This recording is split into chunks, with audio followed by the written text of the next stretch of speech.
Close your eyes for a moment and imagine this. It's 40,000 years ago. The sun has just dipped below the horizon, painting the sky in deep purples and oranges. You're sitting at the mouth of a cave, somewhere in what will one day be called France. The air is cooling fast, that sharp cold that comes when there's no city lights, no heated buildings, nothing between you and the raw night except stone and fire. In front of you, flames crackle and dance. The fire pit is carefully built, stones arranged in a circle, the result of knowledge passed down through countless generations. Around you sit maybe 15 other people, a mother nursing an infant, 2 men sharpening spear points with incredible precision, an older woman weaving plant fibres into something useful, children playing a game with pebbles, their laughter echoing off the cave walls. This is home, this is family, this is life. But here's the question that brings you here tonight. What was life actually like for these people?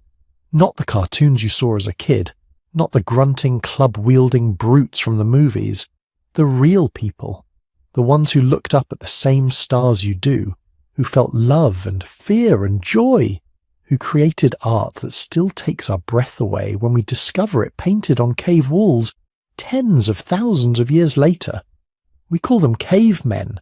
We make jokes about dragging women by their hair, about being primitive, about living in some kind of brutish ignorance. But that image? It's almost completely wrong. And the truth, the actual truth about how our prehistoric ancestors lived, is so much more fascinating than any Hollywood stereotype. See, when archaeologists started digging into our ancient past, what they found wasn't simplicity. They found complexity. They found innovation. They found human beings who were just as intelligent as we are, facing a world far more dangerous than anything we can imagine, and not just surviving, but thriving, creating, building communities that lasted for thousands of years, developing technology so effective we're still trying to figure out how they made them. Think about it this way. If you were dropped into the world of 40,000 years ago with nothing but the clothes on your back, how long would you last? A day? A week? You'd have no idea which plants are poisonous. You wouldn't know how to track game. You couldn't make fire from scratch. You'd freeze or starve or become dinner for something with bigger teeth than you. But they lived there. They raised children there. They created music and art and spiritual practices. They cared for their elderly and their sick. They buried their dead with ceremony and what looks an awful lot like love. Tonight, we're going on a journey together. A journey back through time to understand what life was really like for the average person living in the Paleolithic era. Not the heroes, not the chiefs, just regular people trying to make it through another day in a world that wanted to kill them at every turn. If you're using this to fall asleep, perfect. That's exactly why I make these. So maybe hit subscribe and do me a favor, drop a comment telling me where you're watching from and what time it is there. I love checking the comments and seeing Tokyo at midnight, London at lunch, Sydney at sunrise, all experiencing this story at the same moment across time zones. We're going to explore the shelters they built and where they actually spent their time. Spoiler, it wasn't always in caves. We'll hunt with them, forage with them, learn about the incredible tools they invented. We'll sit around their fires and understand their families, their communities, the bonds that held them together when the world was trying to tear them apart. We'll discover their art, paintings and carvings so beautiful they make modern museum visitors weep. We'll learn about their health, their medicine, how they dealt with injury and illness without hospitals or pharmacies, and we'll spend a day with them, dawn to dusk, experiencing every moment of what it meant to be human before civilization, before agriculture, before everything we think makes us modern. But here's what makes this journey so powerful. These weren't aliens. They weren't a different species living in some incomprehensible way. They were us. Genetically, cognitively, emotionally, They were identical to people walking around today. Same brain size, same capacity for language, same ability to think and feel and dream. The only difference: they lived in a time when survival wasn't guaranteed, when every day was a test, when knowledge meant the difference between life and death, and that knowledge had to be carried in memory, passed down through stories and demonstrations, because there was no writing, no books, no Google to back you up, and they passed the test. For tens of thousands of years, through ice ages and warming periods, through megafauna extinctions and climate upheavals, they survived. They adapted. They innovated. They became us.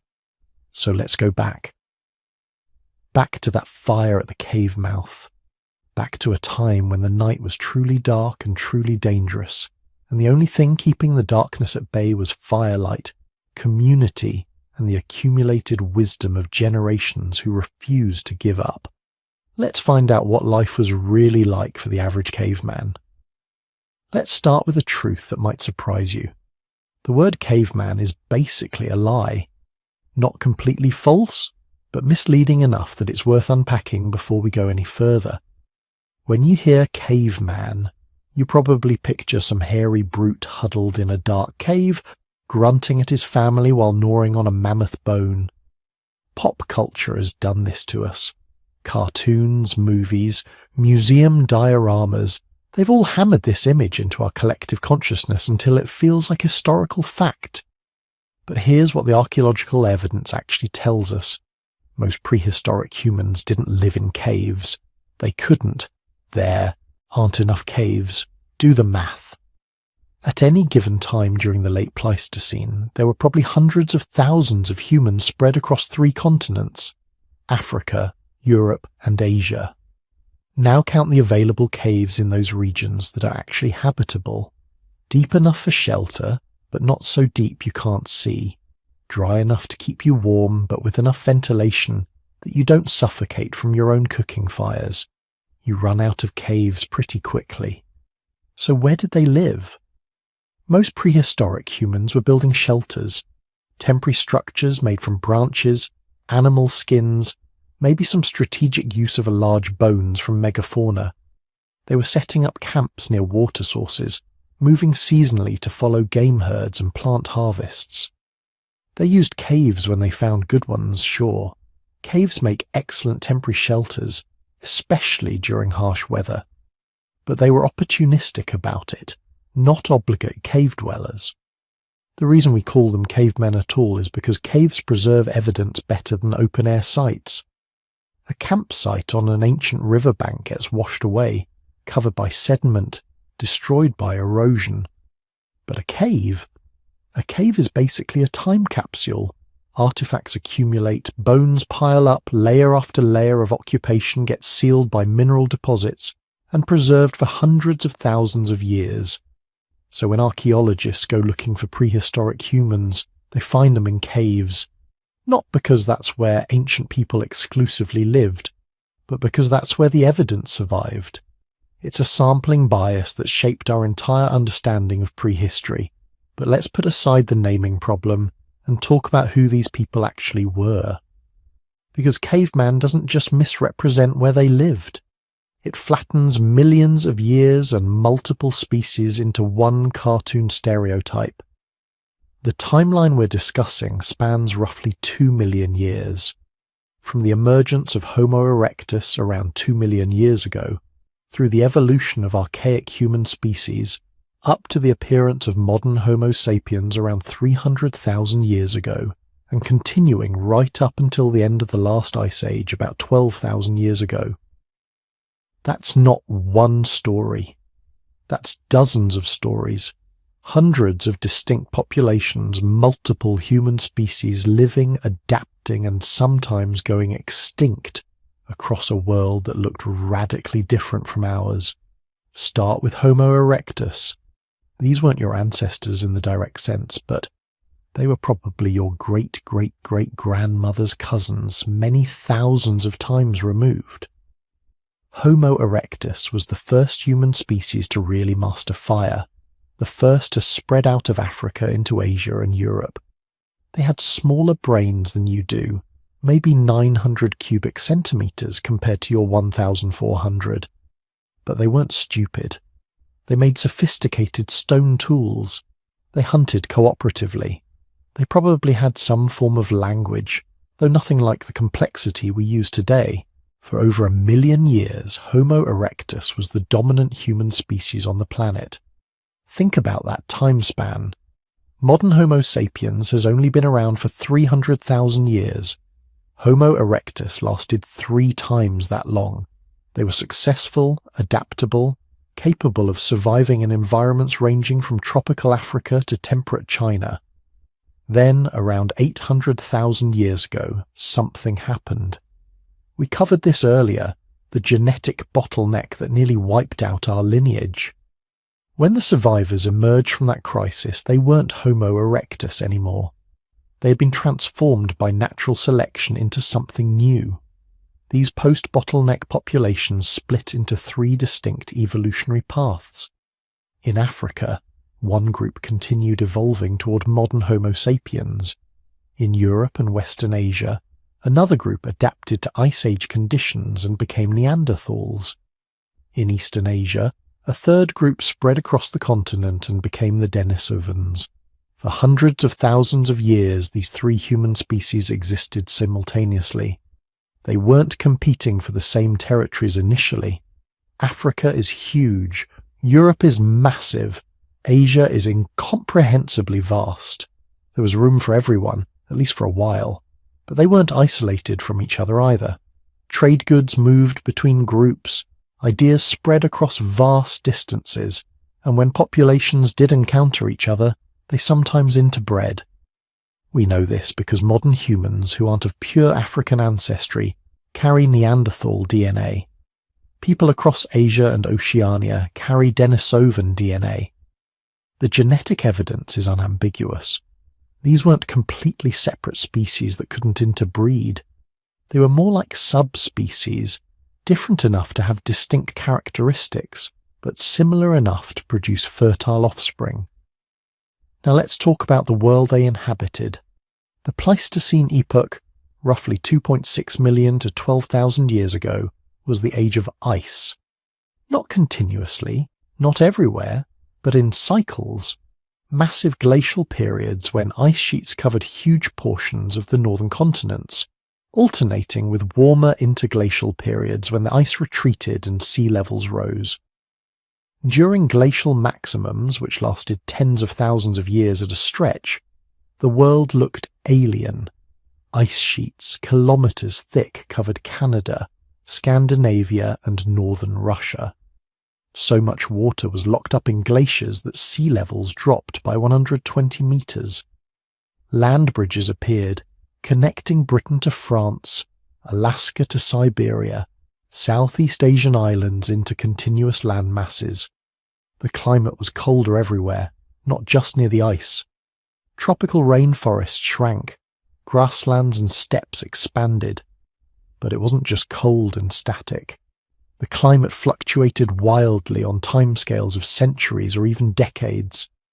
A group that had successfully adapted to particular conditions might find those conditions completely transformed within a few generations. This is the environment that shaped human evolution. Constant change, perpetual adaptation, populations that couldn't innovate, couldn't adjust their strategies when conditions shifted, they went extinct. The ones that survived were the flexible ones, the creative ones, the groups that could develop new tools and techniques fast enough to keep pace with environmental change. This is why human brains got so large. Not because bigger is automatically better. Big brains are expensive. They consume about 20% of your calories despite being only 2% of your body weight. Evolution doesn't maintain expensive organs unless they provide serious advantages. But in a world of constant environmental change, a big brain was worth the cost. The ability to learn quickly, to remember complex information, to plan ahead, to communicate detailed instructions to other group members, these cognitive abilities were the difference between survival and extinction. Neanderthals actually had slightly larger brains than modern humans, averaging about 1,500 cubic centimeters compared to our 1,400. But brain size isn't everything. Modern humans seem to have developed more efficient neural architecture, particularly in regions associated with abstract reasoning and symbolic thinking. We were better at innovation, better at adapting our behavior to new challenges without waiting for genetic evolution to catch up. This gave us an edge, but it wasn't an overwhelming advantage. For tens of thousands of years, Neanderthals and modern humans coexisted in the Middle East and Europe. Neanderthals were physically stronger, better adapted to cold climates, incredibly skilled hunters. Modern humans were more innovative, more socially connected, better at sharing information across large groups. It was a close contest. If things had gone slightly differently, we might be talking about Neanderthal civilization today, trying to reconstruct what their extinct cousins, the Homo sapiens, were like. But we're getting ahead of ourselves. How do we actually know any of this? How can archaeologists and anthropologists reconstruct the lives of people who died hundreds of thousands of years ago without leaving any written records? The answer is forensic work on a massive scale. Every scrap of evidence gets analysed, compared, interpreted. Stone tools reveal manufacturing techniques and cognitive capabilities, where patterns on the cutting edges tell us what materials they were working with. Animal bones at archaeological sites show what they hunted and how they butchered their prey. Chemical analysis of ancient teeth reveals what they ate, even distinguishing between meat, plants, and fish in their diets. Microscopic examination of tool edges can identify what materials they were used on. Cut marks on bones reveal butchery patterns. Burn patterns show how they used fire. The placement of hearths in ancient campsites tells us about social organization and activity areas. And then, there are the bones themselves, the actual human remains. Skeleton analysis reveals stresses and injuries, showing us what kinds of physical challenges they faced. Genetic analysis of ancient DNA tells us about population movements, interbreeding events, and evolutionary relationships between groups. But here's what makes this really challenging. The evidence is scattered and fragmentary. We have thousands of stone tools for every human skeleton. We have more information about some time periods and regions than others. Africa is underrepresented in the archaeological record compared to Europe, not because there were fewer people there, but because preservation conditions are worse and there's been less excavation. This means our picture of prehistoric life is always incomplete, always being revised as new evidence emerges. 20 years ago, we didn't know Denisovans existed. They were discovered entirely through genetic analysis of a single finger bone from a Siberian cave. Now we know they were a major human species that spread across half of Asia. What else don't we know? What other human species existed that we haven't discovered yet? The fossil record is sparse enough that entirely new species could be waiting for discovery. But despite the gaps, a coherent picture has emerged. Prehistoric humans were regionally diverse but fundamentally similar. African populations tended toward lighter builds and greater height, adaptations to hot climates. European Neanderthals were stockier and more muscular, built for cold weather survival. Asian groups showed incredible adaptability, with some populations developing high-altitude adaptations and others becoming skilled seafarers. Yet they all shared the same basic survival strategies. All of them made tools, used fire, hunted in groups and built shelters. All of them formed complex social bonds and maintained trade networks with neighbouring groups.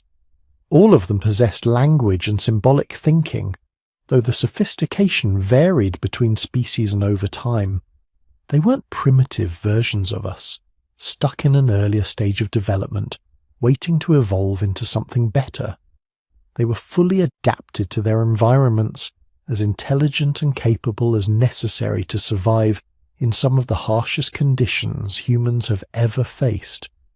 In fact, In some ways, they might have been more capable than we are. Modern humans have outsourced so much of our survival to technology and social systems that most of us would die within days if dropped into the Ice Age environment our ancestors navigated successfully for hundreds of thousands of years. So when we use the term caveman, remember what we're really talking about. Not brutish primitives, but diverse populations of intelligent, adaptable, innovative people who survived a world we can barely imagine. They were our ancestors, and their story is just beginning. Let's clear something up right now. The term caveman is one of the most misleading pieces of vocabulary in all of human prehistory. It conjures images of primitive families huddled permanently in dark caves, living their entire lives underground like some kind of human mole people. But that's not what happened. Not even close. The truth is far more interesting, far more sophisticated, and reveals something crucial about human adaptability. Your prehistoric ancestors weren't cave dwellers. They were strategic nomads, expert architects of temporary structures, and masters of reading landscapes to find the perfect campsite. They used caves, sure, but they also built elaborate shelters, followed complex migration patterns, and created living spaces that would have taken considerable planning and skill. So where did they actually live? The answer depends entirely on when, where, and what the climate was doing at the time, because prehistoric humans weren't living in one way. They were adapting constantly, building different types of shelters for different seasons, different environments, different needs. Let's start with the caves, since that's where the misconception begins. Caves were seasonal shelters. Think of them like rest stops on a highway, places you'd use when conditions demanded it, but not where you'd want to spend your entire life. And for good reason. Most caves are cold, damp, dark, and frankly pretty miserable places to live full time. They lack proper ventilation. Smoke from fires gets trapped. They're often home to dangerous animals like cave bears, cave lions, or hyenas, who had the same idea about using caves for shelter. But during certain times of year, especially harsh winters or dangerous seasons, caves became invaluable. The archaeological evidence from famous cave sites like Lascaux in France or Altamira in Spain shows something fascinating. These weren't permanent residences. They were seasonal camps used repeatedly over thousands of years, but only during specific times. The layers of occupation are thin, interrupted, showing people coming and going with the seasons. When prehistoric groups did use caves, they transformed them. They didn't just huddle in the darkness. They built interior structures within the cave, creating rooms using animal hides stretched over wooden frames. They dug fire pits in strategic locations to maximize heat and minimize smoke. They created designated sleeping areas, cooking areas, tool-making areas. They were organizing space, creating the first interior architecture. The real revelation comes when you look at where most prehistoric people actually spent their time. Not in caves at all, but in constructed shelters out in the open. And some of these structures were absolutely remarkable. In Ukraine, archaeologists have found the remains of dwellings built entirely from mammoth bones. Not just a few bones arranged to support, but elaborate structures using hundreds of bones from dozens of mammoths, carefully selected and arranged. Picture this, your ancestors tracking a mammoth herd across the frozen steppes. They make a kill, one of the massive adults. First priority is the meat, tons of it, which they'll preserve by freezing or drying. But they're also looking at something else. The skeleton. Those massive curved ribs, those enormous leg bones, that skull weighing hundreds of pounds. They're seeing building materials. Over the next weeks they construct a dwelling. Long mammoth leg bones driven into the ground as foundation posts. Massive skulls arranged in a circular pattern to form walls. ribs and smaller bones woven together to create a dome-shaped framework. The whole structure is then covered with animal hides, probably mammoth or bison, stitched together and weighted down with more bones to prevent the brutal step winds from tearing everything apart. Inside, they dig the floor down slightly, creating better insulation. They build a central fire pit with a carefully designed smoke hole in the roof. Around the edges, they create sleeping platforms using smaller bones covered with furs and dried grass. The result is a structure that could house 15 or 20 people comfortably, providing protection from temperatures that could drop to minus 30 or 40 degrees. These weren't crude emergency shelters. Some mammoth bone dwellings show evidence of years of occupation, with repairs, modifications and improvements made over multiple generations. They represent serious engineering, careful planning, and considerable communal effort. Building one would have taken weeks and required the cooperation of the entire group. In warmer climates, the shelters looked completely different. Along rivers and coastlines, prehistoric people built simple but effective structures using wooden poles covered with animal hides, bark, or woven plant materials. Archaeological evidence from sites across Africa, Asia, and the Mediterranean shows post holes arranged in circular or oval patterns, indicating structures that looked remarkably similar to the teepees and yurts still used by nomadic peoples today. The design principles were surprisingly sophisticated.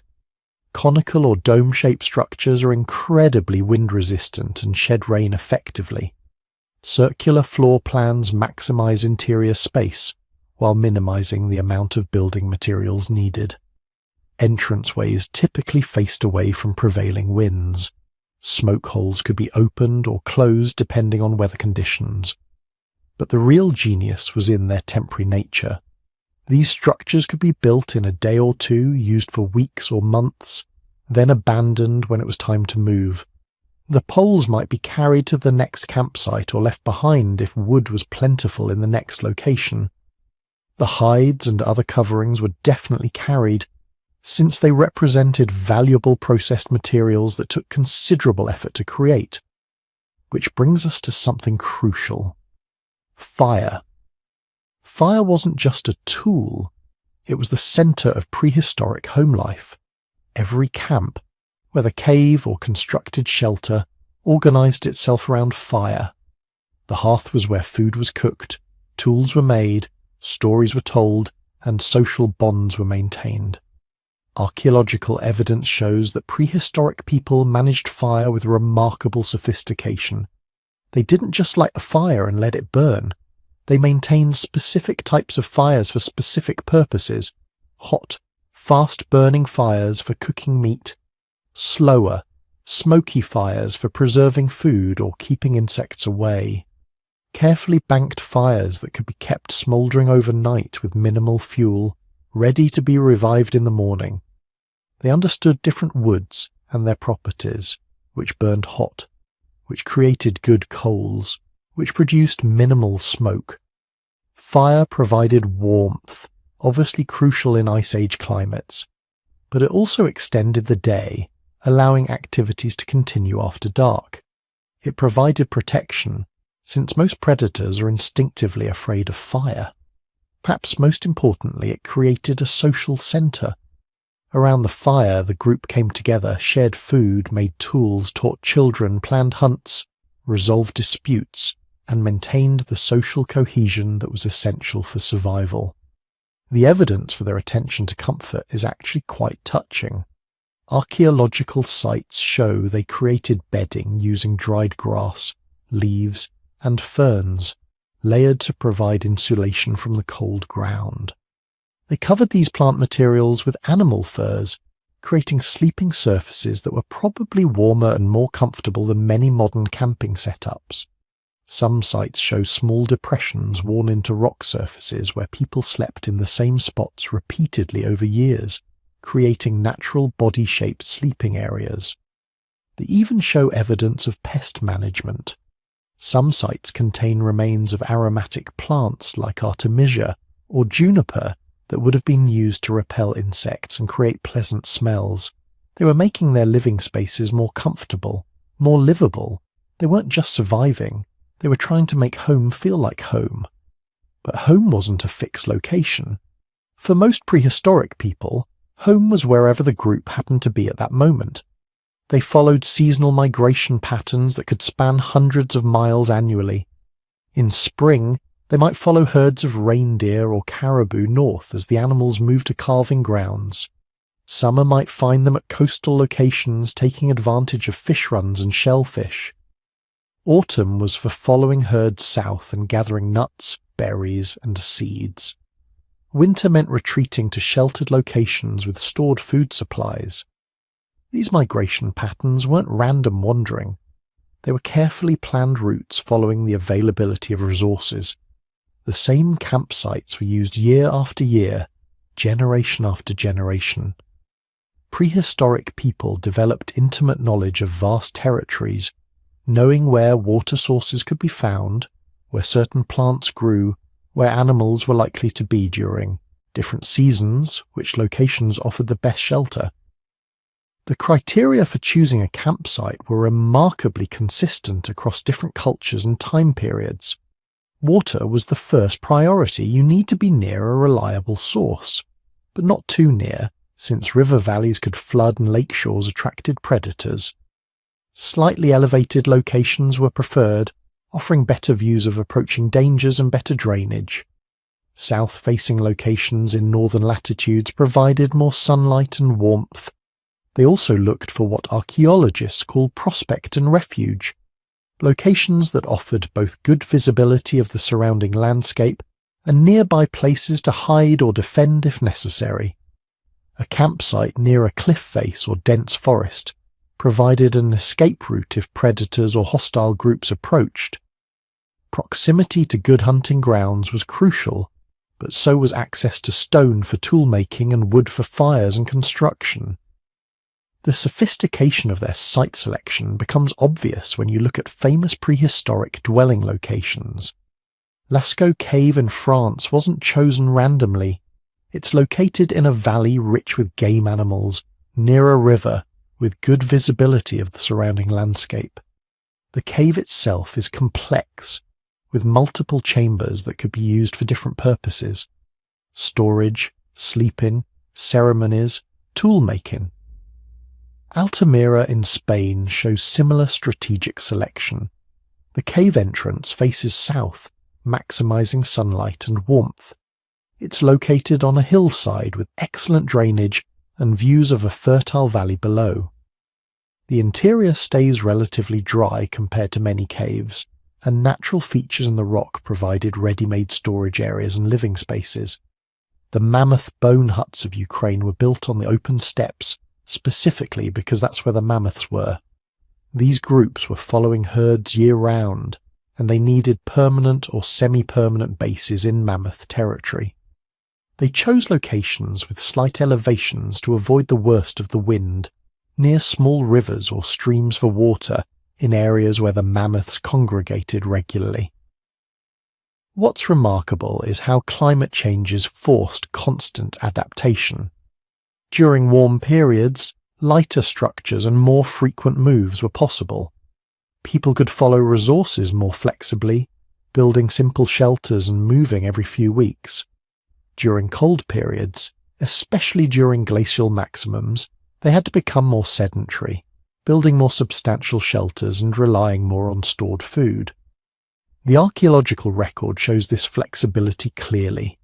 Toolkits change, dwelling structures evolve, and site selection criteria shift in response to environmental pressures. Around 20,000 years ago, during the last glacial maximum when ice sheets covered much of Europe and North America, prehistoric people in some regions developed what archaeologists call collector strategies. Instead of moving constantly, they built more permanent base camps and sent out specialized hunting parties to bring resources back. This required more substantial shelters, better storage facilities, and more complex social organization. The mammoth bone huts represent this strategy taken to its logical conclusion. semi-permanent villages in resource-rich areas. The evidence suggests they were good at what they did. Most prehistoric campsites show signs of extended occupation without disaster. They managed to keep fires controlled, avoid structural collapses, and maintain sanitary conditions well enough to prevent disease outbreaks. They created living spaces that protected them from the elements, provided security from predators, and met their social and psychological needs for comfort and community. So, no, they weren't cavemen in the cartoon sense. They were adaptive architects who understood their environments intimately and created appropriate shelters for every season and situation.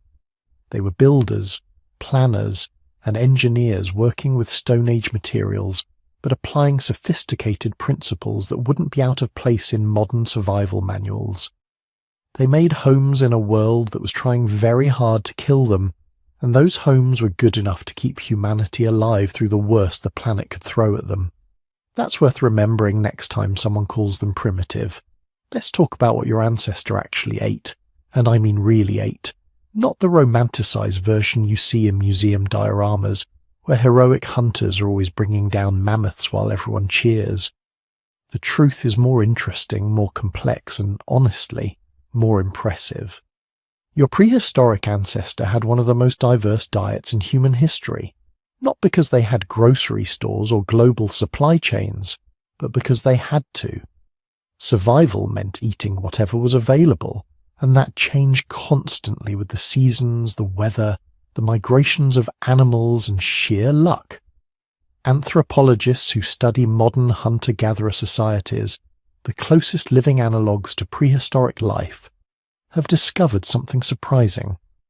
These people typically eat between 50 and 150 different plant and animal species over the course of a year. Compare that to the average modern Western diet, which relies on maybe 15 to 20 staple foods. We think we have variety because we have 50 brands of breakfast cereal, but our ancestors had actual nutritional diversity. Their diet was a constantly shifting mosaic of whatever the landscape offered. Spring meant bird eggs, new plant shoots, fish running up rivers to spawn. Summer brought berries, fruits, honey from wild beehives, and fat game animals. Fall was nut season, acorns, hazelnuts, walnuts, each providing concentrated calories that could be stored for leaner times. Winter meant relying on preserved foods, hunting animals desperate enough to be catchable, and hoping the stores would last until spring returned. But here's what most people get wrong about prehistoric diet. The hunting part, the dramatic part where humans chased down large animals with spears that probably provided only 30 to 40% of the calories most groups consumed. The rest, the majority of what kept people alive, came from gathering. And gathering was anything but simple. Think about this. Your ancestor needed to know hundreds of plant species by sight, smell, and touch. They needed to know which parts were edible and when. The same plant might have nutritious roots in spring, poisonous leaves in summer, and edible seeds in fall. Eat the wrong part at the wrong time, and you die. Feed it to your children, and they die. There was no guidebook, no poison control center, just knowledge passed down generation by generation, refined through countless bitter experiences. Women typically did most of the gathering, but calling it a simple task misses the point entirely. These were expert botanists, skilled ecologists who could read the landscape like we read street signs. They knew which trees hosted edible mushrooms, which rocks sheltered the best shellfish, which meadows would produce edible bulbs after rain. They understood seasonal patterns, plant life cycles, and the subtle indicators that told them when and where to look for specific resources, and they were incredibly efficient. Studies of modern Hadza people in Tanzania, who still practice traditional hunter-gatherer lifestyles, show that women can gather enough calories to feed themselves and their children in about 4 to 6 hours of work per day. That's right. They spend less time obtaining food than most modern people spend at their jobs.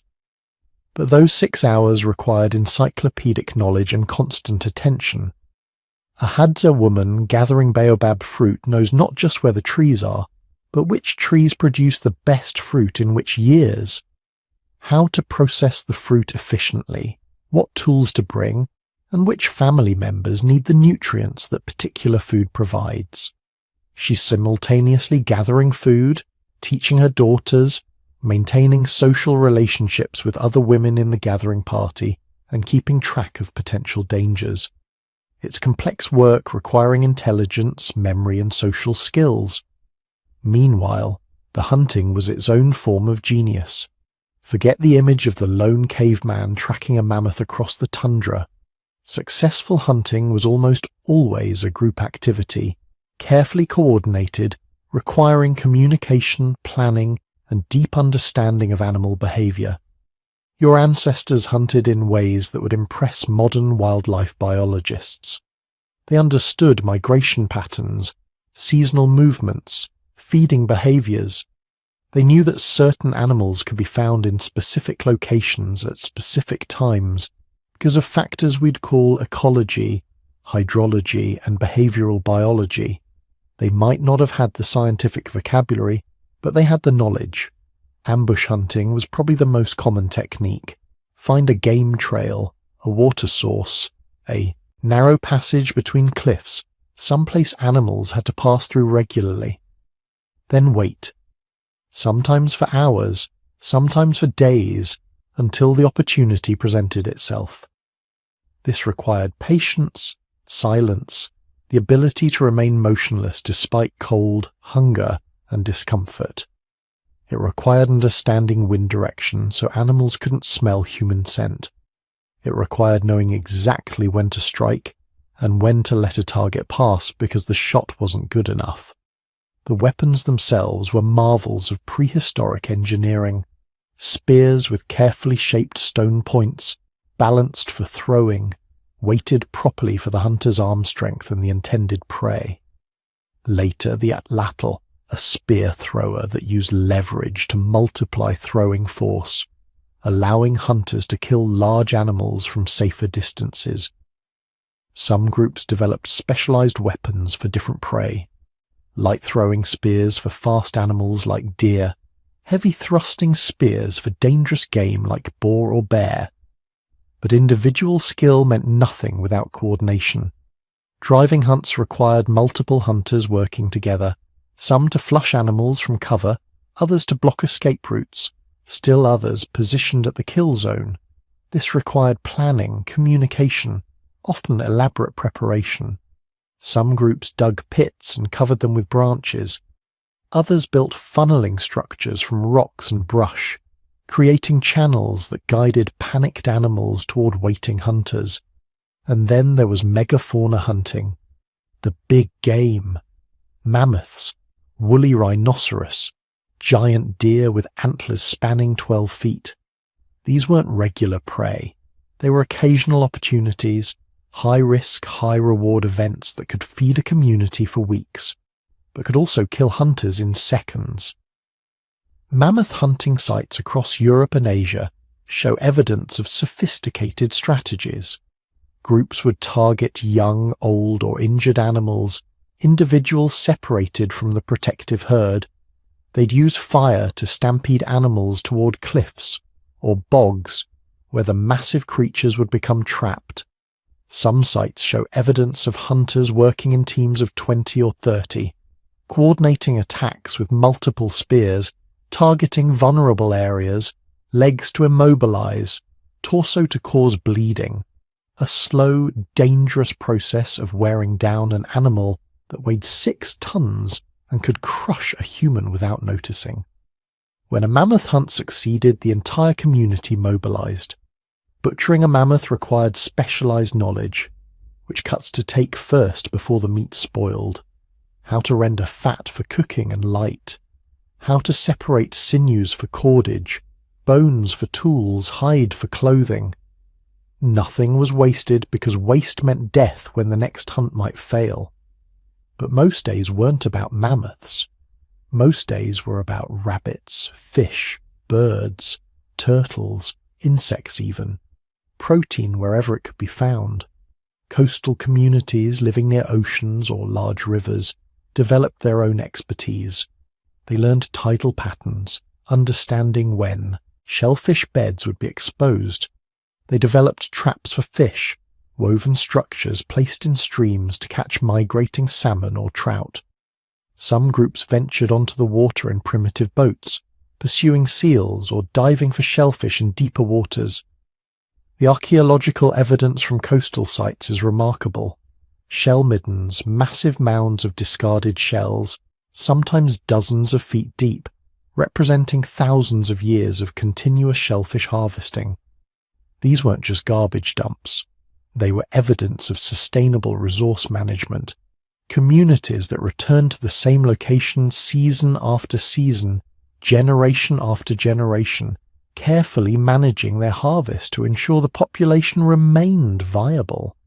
And they developed preservation techniques that would seem sophisticated even today. Smoking meat over fires to prevent spoilage, drying fish and meat in the sun and wind, using natural refrigeration, storing food in caves where temperatures remained cold year-round, or during winter burying meat in snowbanks and permafrost. Some groups learned to ferment foods, allowing them to preserve fish and meat through bacterial processes we now understand but they mastered through trial and error. The division of labour wasn't absolute, though. Women occasionally hunted, especially for smaller game. Men gathered when opportunity presented. The old notion of rigid sex roles doesn't match the archaeological or ethnographic evidence. Survival required flexibility. If the hunters came back empty-handed, which happened regularly, the gathered foods kept everyone alive. If gathering was poor due to drought or unseasonable cold, successful hunting became critical. And here's something that surprises people. Your prehistoric ancestors probably worked less than you do.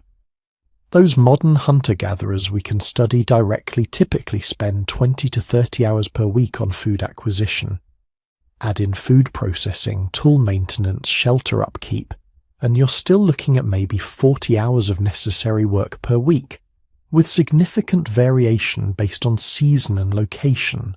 The rest of their time, social activities, storytelling, teaching children, creating art, playing, resting. Contrary to the popular image of prehistoric life as constant, desperate struggle, most groups in decent territories had substantial leisure time. The struggle came during bad years, droughts, unusually harsh winters, periods when game animals disappeared or plant crops failed. Then survival became desperate, consuming every waking hour. But those were the exceptions, not the rule. The caloric needs were substantial, though. An active adult human needs roughly 2,000 to 2,500 calories per day just to maintain body weight. In cold climates, or during periods of heavy physical activity, that number could climb to 3,000 or even 4,000. Your ancestors burned calories like we burn gasoline, constantly, necessarily, urgently. Meeting those needs required constant attention to the landscape, knowing where the food was, understanding seasonal patterns, predicting where resources would appear based on weather and other environmental factors. This knowledge was the most valuable possession any group had. More important than tools, more critical than fire, more precious than the best shelter. Knowledge kept you alive when everything else failed, and they passed it on with incredible fidelity. Children learned by observation and practice. A child watching her mother process plant foods learned not just the technique, but the reasoning, the decision-making process. A boy following his father on hunts learned animal behavior, tracking skills, weapon use, the patience and courage required to face dangerous prey. This was education without schools, knowledge transmission without writing, cultural continuity without institutions. And it worked for hundreds of thousands of years, sustaining human populations through climate changes, environmental disasters, and the everyday challenges of survival. In a world that offered no guarantees except that tomorrow would require the same skills, the same knowledge, the same hard-won wisdom that kept your ancestors alive today. Every meal was a victory. Every successful hunt, every productive gathering session, every fish caught or bird snared represented the accumulated knowledge of countless generations. Your ancestor eating dinner by the fire wasn't just consuming calories. They were benefiting from an unbroken chain of survival expertise stretching back to the bottleneck and beyond, refined through experience, tested by necessity, passed forward to ensure that tomorrow's children would also know how to find food in a world that gave up its bounty only to those who understood its patterns, and somehow, impossibly, beautifully, it worked. Picture yourself holding a rock, just an ordinary rock, the kind you might find in any riverbed. Now imagine looking at that rock and seeing something nobody else can see. A knife hidden inside the stone waiting to be released, a spear point, a scraper, a tool that could mean the difference between your family eating tonight or going hungry. This wasn't magic. This was the beginning of technology. And your prehistoric ancestors were masters at it. For millions of years, human ancestors had been making tools, simple ones at first. Pick up a rock, smash it against another rock, use the sharp edge to cut meat or scrape hides. These older wan choppers, named after the gorge in Tanzania where archaeologists first found them, were humanity's first manufactured objects. They don't look like much. Irregular chunks of stone with one crudely sharpened edge. A modern person might walk right past one without recognizing it as a tool at all. But for early humans, these simple implements were revolutionary. They could process food that would otherwise be inedible, cut through tough animal hides, sharpen wooden digging sticks. A single stone chopper could provide advantages that rippled through every aspect of survival. But then something changed. Around 1.8 million years ago, someone figured out something new. Instead of just making one sharp edge, they created symmetrical tools with carefully shaped sides, hand axes. These weren't random chunks of rock anymore. They were designed objects crafted with intention and skill. Making a proper hand axe required planning. You had to select the right kind of stone, usually flint or obsidian, rocks that fracture in predictable ways. You had to understand how force applied at one angle would create flakes at another. You had to be able to picture the finished tool hidden inside the raw material and work systematically to reveal it. This is called prepared core technique, and it represents a massive cognitive leap. You're not just reacting to immediate needs anymore. You're thinking ahead, planning, envisioning outcomes that don't exist yet. For over 1 million years, hand axes remain the dominant tool technology. Archaeologists find them across Africa, Europe, and Asia, remarkably similar in design despite being separated by thousands of miles and thousands of years. This suggests something profound. These weren't random inventions being discovered over and over. This was cultural knowledge being passed down, generation to generation, across vast distances and enormous spans of time. Your ancestors were teaching their children, not just showing them, but verbally instructing them in the complex skills required to turn stone into tools. But the real explosion of innovation came after the bottleneck. Those survivors we talked about earlier, the ones who made it through 117,000 years of near extinction, they emerged with something their ancestors hadn't possessed: enhanced cognitive abilities, better problem-solving skills, and most importantly, the capacity for rapid cultural evolution.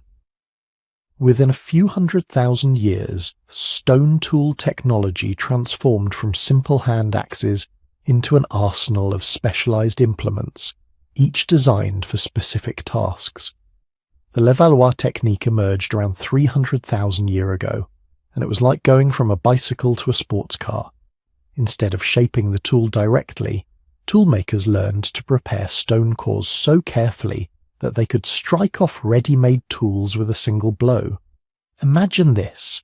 You spend hours carefully shaping a stone core, removing flakes in a precise sequence, creating a raised platform in exactly the right place. Then, with one perfectly aimed strike, a finished spear point or cutting blade pops off the core, already shaped, already sharp, ready to use, and you can do it again and again. A single prepared core could produce dozens of identical tools. This is manufacturing, mass production. It requires understanding geometry, force distribution, material properties. It requires the ability to delay gratification, spending hours preparing a core before getting any useful tools from it. Your prehistoric ancestors weren't primitive, they were engineers. But stone tools were just the beginning. Sometime around 90,000 years ago, your ancestors started working with other materials: bone, antler, ivory. These organic materials could be shaped into tools that stone couldn't replicate: awls for punching holes in hides, needles for sewing, harpoons for fishing. And here's where things get really interesting. Creating bone tools required different techniques entirely. You couldn't just chip away at bone like you could with stone. You had to abrade it, grinding it against sandstone for hours to create the right shape. You had to heat treat it carefully to make it harder without making it brittle.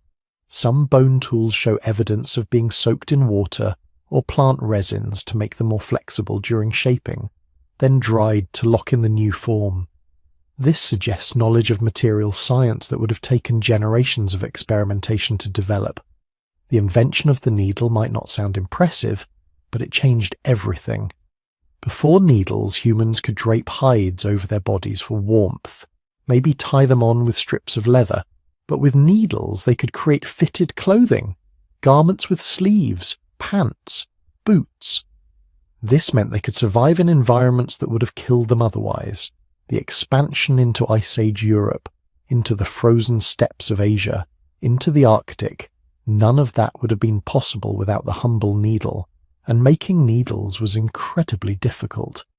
You had to create a tool small enough and fine enough to thread sinew through tiny holes, strong enough not to break under tension, sharp enough to pierce tough leather. Some prehistoric needles found by archaeologists are so fine and perfectly formed that modern craftspeople struggle to replicate them using ancient techniques. Then there's hafting, the practice of attaching stone tools to wooden handles. This might sound simple, but think about what it requires. You need to select the right wood, shape it properly, create a secure socket for the stone point, then you need adhesive. Archaeological evidence shows prehistoric people using plant resins heated and mixed with ochre and beeswax to create glues that could withstand tremendous force. They were creating composite materials, combining different substances to achieve properties that none of them possessed individually. Some hafted spears from 300,000 years ago show such sophisticated construction that researchers spent years figuring out how they were made. Multiple materials, each requiring different processing techniques, combined in precise ways to create tools that were greater than the sum of their parts. And then came the atlatl, the spear thrower. This might be the most underappreciated invention in human history. It's basically a stick with a hook on the end that extends your arm length when throwing a spear. Doesn't sound like much, right? But it effectively doubled the power and range of spear throwing. Physics. That's what the atlatl represents. Someone, somewhere, figured out the principle of leverage. They understood that extending the length of the throwing arm would increase the velocity of the projectile. They couldn't write equations or draw diagrams, but they grasped the fundamental physics, and they spread this knowledge. Atlatls show up in archaeological sites across multiple continents, from Europe to Australia, from Africa to the Americas. Different designs, adapted to local materials and prey animals, but all based on the same principle. This is technology transfer on a global scale. What's remarkable is that different human populations were developing different tool traditions, regional styles that reflect local needs and cultural preferences. In Africa, you find microlithic technology, tiny stone blades that could be mounted in wooden handles to create composite tools. Dozens of small blades arranged along the edge of a wooden club, creating a saw-like weapon far more effective than any single large blade. In Europe, Neanderthals were perfecting their spear technology, creating points so perfectly balanced and aerodynamic that modern replicas can be thrown with deadly accuracy at 20 yards. In Asia, there's evidence of bamboo technology. Bamboo doesn't preserve well archaeologically, but where patterns on stone tools suggest they were being used to work bamboo into everything from containers to construction materials. These regional variations tell us something important. Tool-making wasn't just about survival, it was about culture, identity. When you learned to make tools, you weren't just learning techniques. You were learning your people's way of doing things, the specific hand positions your group used, the particular types of stone they preferred, the exact angle at which they struck the core. These details varied from region to region, from group to group, creating what archaeologists call techno-complexes, shared technological traditions that mark cultural boundaries. When archaeologists find a particular style of tool in a new location, they can trace migration patterns, track the movement of ideas and people across the prehistoric world. But perhaps the most cognitively demanding innovation was the creation of compound tools. Tools made from multiple parts, each requiring different materials and different manufacturing techniques, all designed to work together. A hafted spear with a stone point, wooden shaft and sinew binding sealed with resin adhesive. This isn't just tool making, this is systems thinking. You have to understand how each component contributes to the whole. You have to be able to plan a manufacturing sequence that might take days or weeks.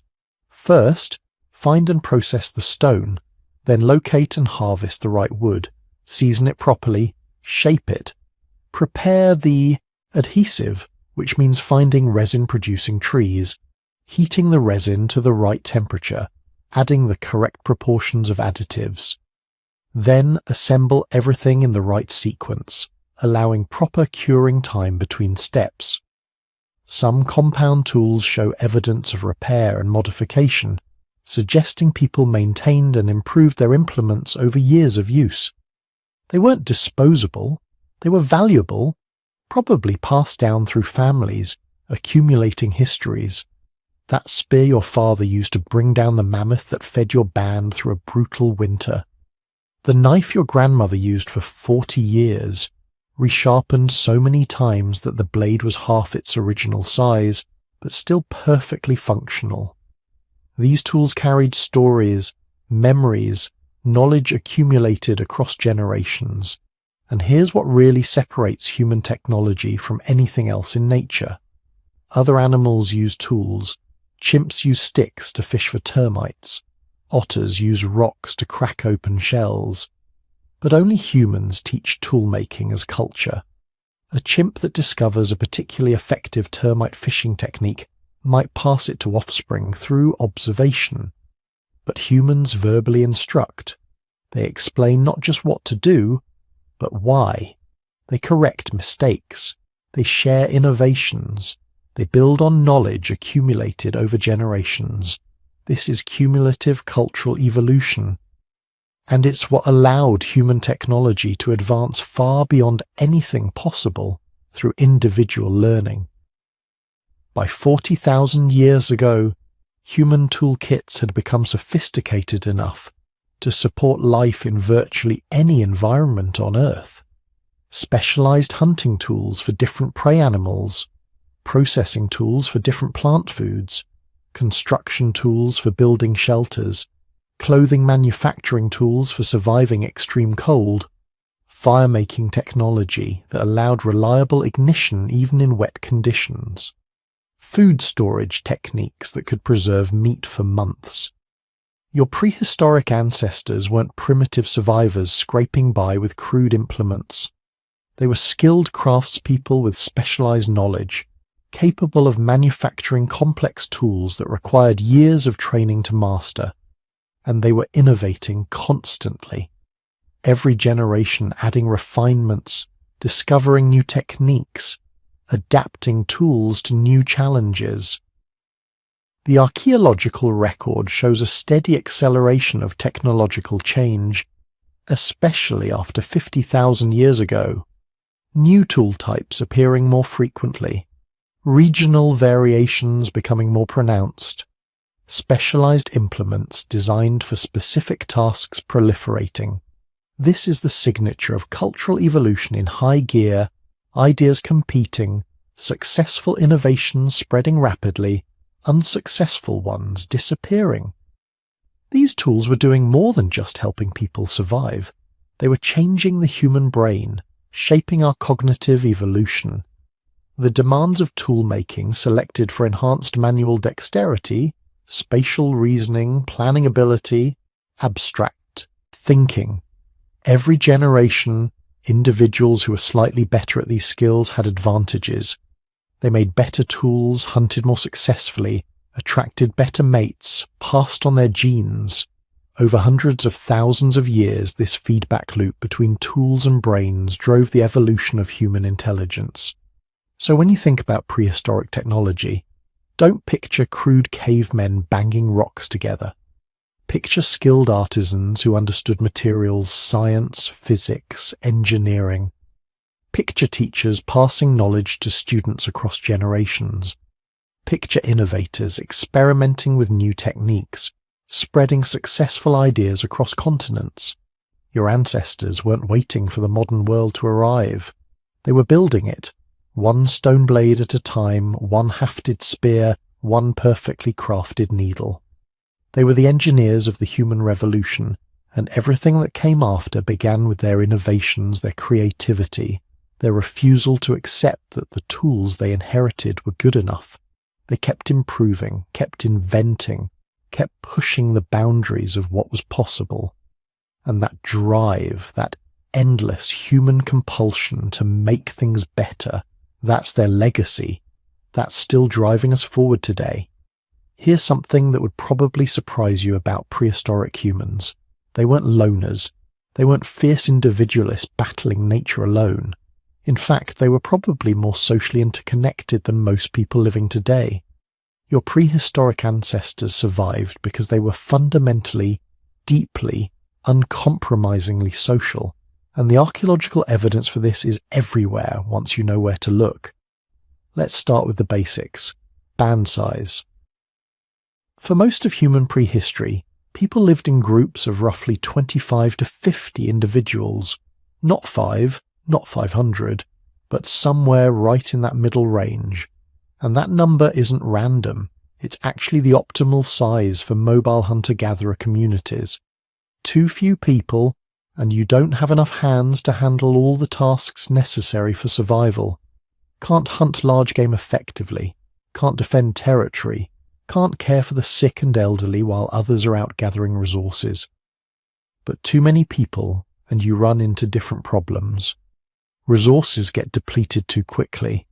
Conflicts become harder to resolve, and the group becomes too unwieldy to move efficiently when conditions change. 25 to 50 people hits the sweet spot. It's small enough that everyone knows everyone else personally, intimately.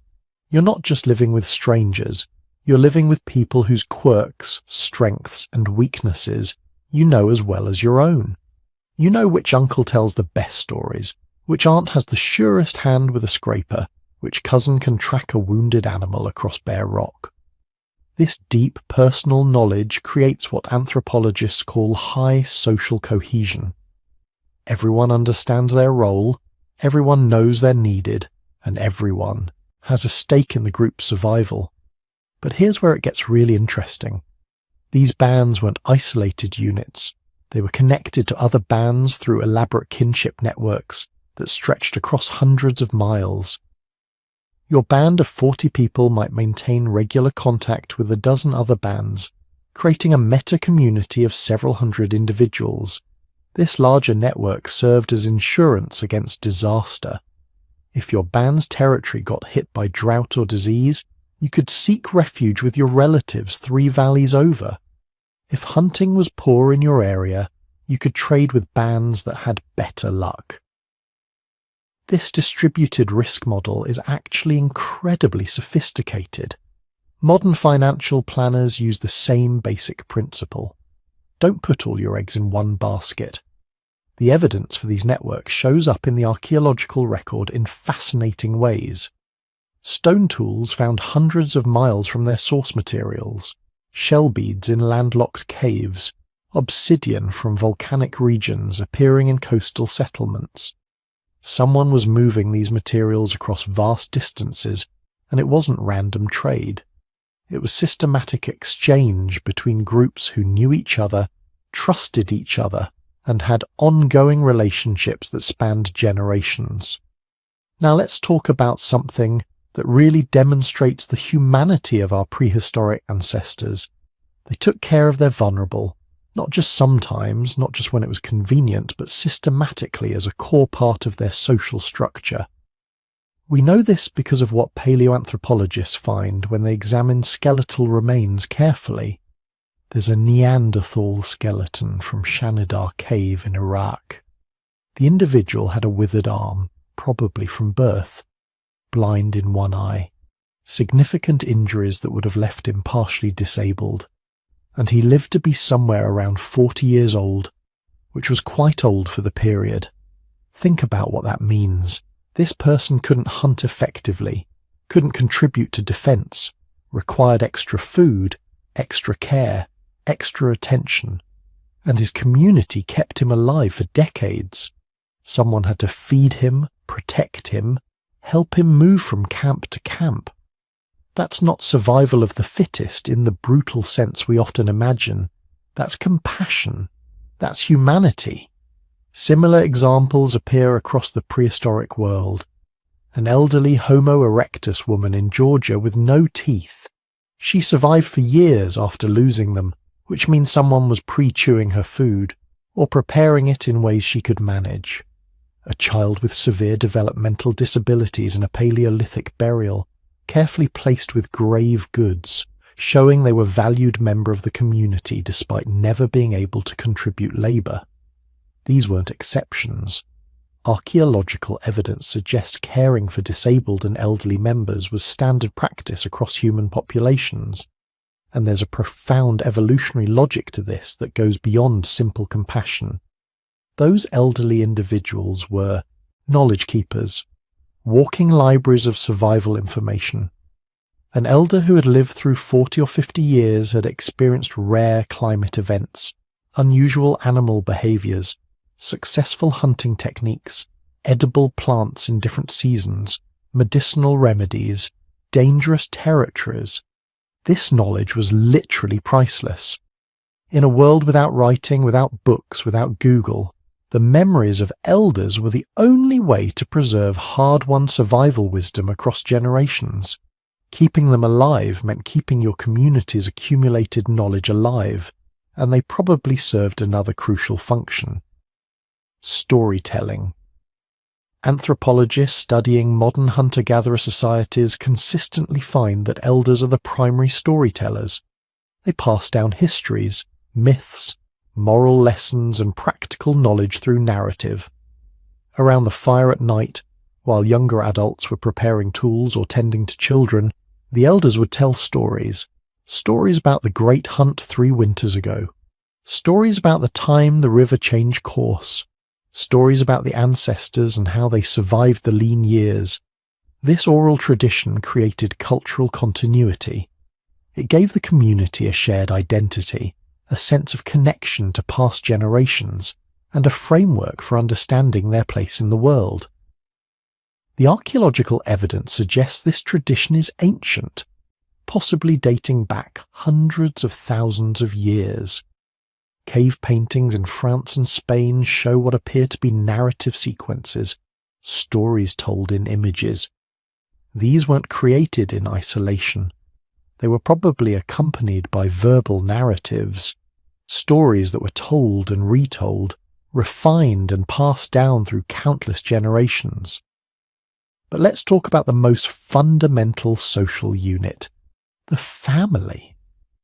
Child-rearing in prehistoric communities was a communal effort in ways that would seem almost alien to modern nuclear families.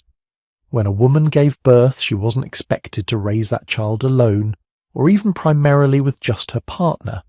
The entire band participated. Grandmothers, aunts, older siblings, even unrelated adults all took active roles in childcare. This distributed parenting model had enormous advantages. First, it massively increased infant survival rates. If one caregiver was sick or injured, or needed to focus on other tasks, half a dozen other adults were ready to step in. Babies were rarely left unattended. They were constantly held, nursed, protected. This close contact not only kept them safer, but also accelerated their social development. They learned by observing multiple adults, picking up different skills, different ways of thinking, different knowledge sets. Second, it freed mothers to contribute to food gathering and other essential tasks much sooner than would be possible in isolated nuclear families. A mother could go foraging while her sister or mother watched the infant. This flexibility meant the community could deploy its labour more efficiently, adapting quickly to changing conditions. And third, it created deep social bonds between all community members. When everyone helps raise the children, everyone has investment in the next generation. The children, in turn, develop relationships with multiple adults, creating a dense network of connections that strengthens overall group cohesion.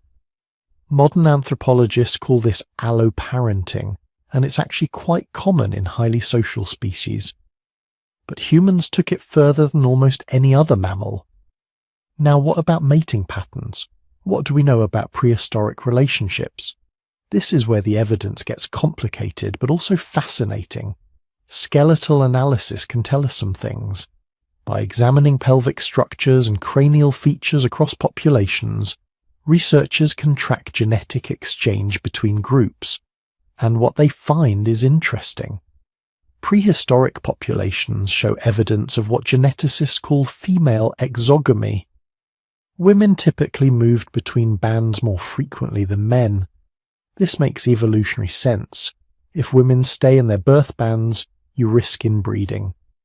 But if women regularly move to neighbouring bands when they form partnerships, you maintain genetic diversity while strengthening inter-band connections.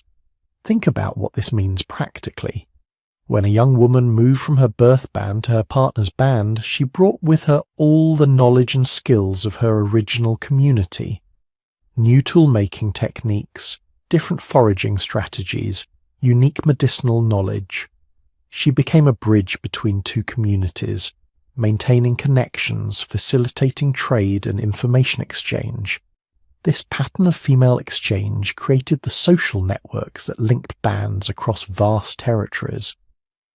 But were these relationships monogamous, polygamous, something else entirely? The honest answer is we don't know for certain, and it probably varied between different populations and time periods. What we do know is that prehistoric humans showed sophisticated understanding of kinship and relationship rules. The genetic evidence shows they consistently avoided close inbreeding, suggesting they had clear social rules about acceptable partnerships. They also show evidence of long-term pair bonding. Skeletons found in double burials, carefully placed together, sometimes with interlinked arms or facing each other. These weren't random. They suggest relationships that were recognized and honored even in death. Cooperation was the absolute foundation of survival, not just within bands, but between them. Archaeological sites show clear evidence of resource sharing. Large game kills with cut marks from multiple stone tool traditions, suggesting different bands came together for communal hunts. seasonal aggregation sites where hundreds of people gathered temporarily, probably to exploit seasonal resources like spawning fish or migrating herds. These gatherings served multiple purposes. Obviously, they allowed for more efficient resource exploitation. 100. People can harvest and process a migrating herd much more effectively than 30. But they also served crucial social functions. This was where young people found partners from other bands, where distant relatives reconnected, where traders exchanged exotic materials and finished goods, where knowledge was shared between communities, where disputes could be resolved through negotiation rather than violence. And yes, there was conflict. The archaeological record isn't all peaceful cooperation. Some prehistoric skeletons show evidence of violent death, projectile points embedded in bone, defensive wounds on arms and hands, partially healed fractures consistent with interpersonal violence. Some sites show evidence of what might have been raids or territorial conflicts. But here's what's remarkable. These incidents of violence are relatively rare compared to the overwhelming evidence of cooperation. The vast majority of prehistoric sites show peaceful occupation, regular trade, resource sharing. For every skeleton showing violent trauma, there are dozens showing evidence of careful medical care, successful healing of serious injuries, long lives despite disabilities. This suggests that while conflict certainly occurred, it wasn't the dominant mode of existence. Most of the time, most communities were finding ways to coexist, cooperate, and maintain the social networks that made survival possible.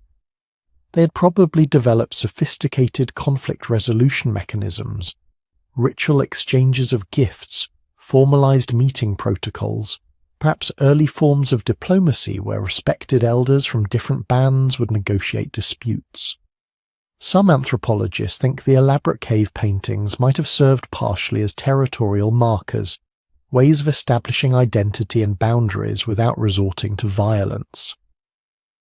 The picture that emerges from all this evidence is of people who are fundamentally adapted for social living, not forced into it by necessity, but genuinely wired for connection, cooperation, and community. Their brains had evolved to track complex social relationships, to understand reciprocity, to feel empathy, to communicate nuance and emotion. These capabilities weren't just useful for survival. They were the foundation of what made us human. Every aspect of prehistoric social organization, from the optimal band size to the care of elders to the exchange networks spanning continents, all of it demonstrates the same basic truth. We survived because we worked together, because we cared for each other, because we built communities that were stronger than any individual could ever be. And that truth, forged in the desperate millennia of the bottleneck and refined through hundreds of thousands of years of evolution, is still written into our DNA today. Something changed around 40,000 years ago. Something profound. Your ancestors had been surviving for hundreds of thousands of years, making tools, hunting, raising families, but they weren't just surviving anymore.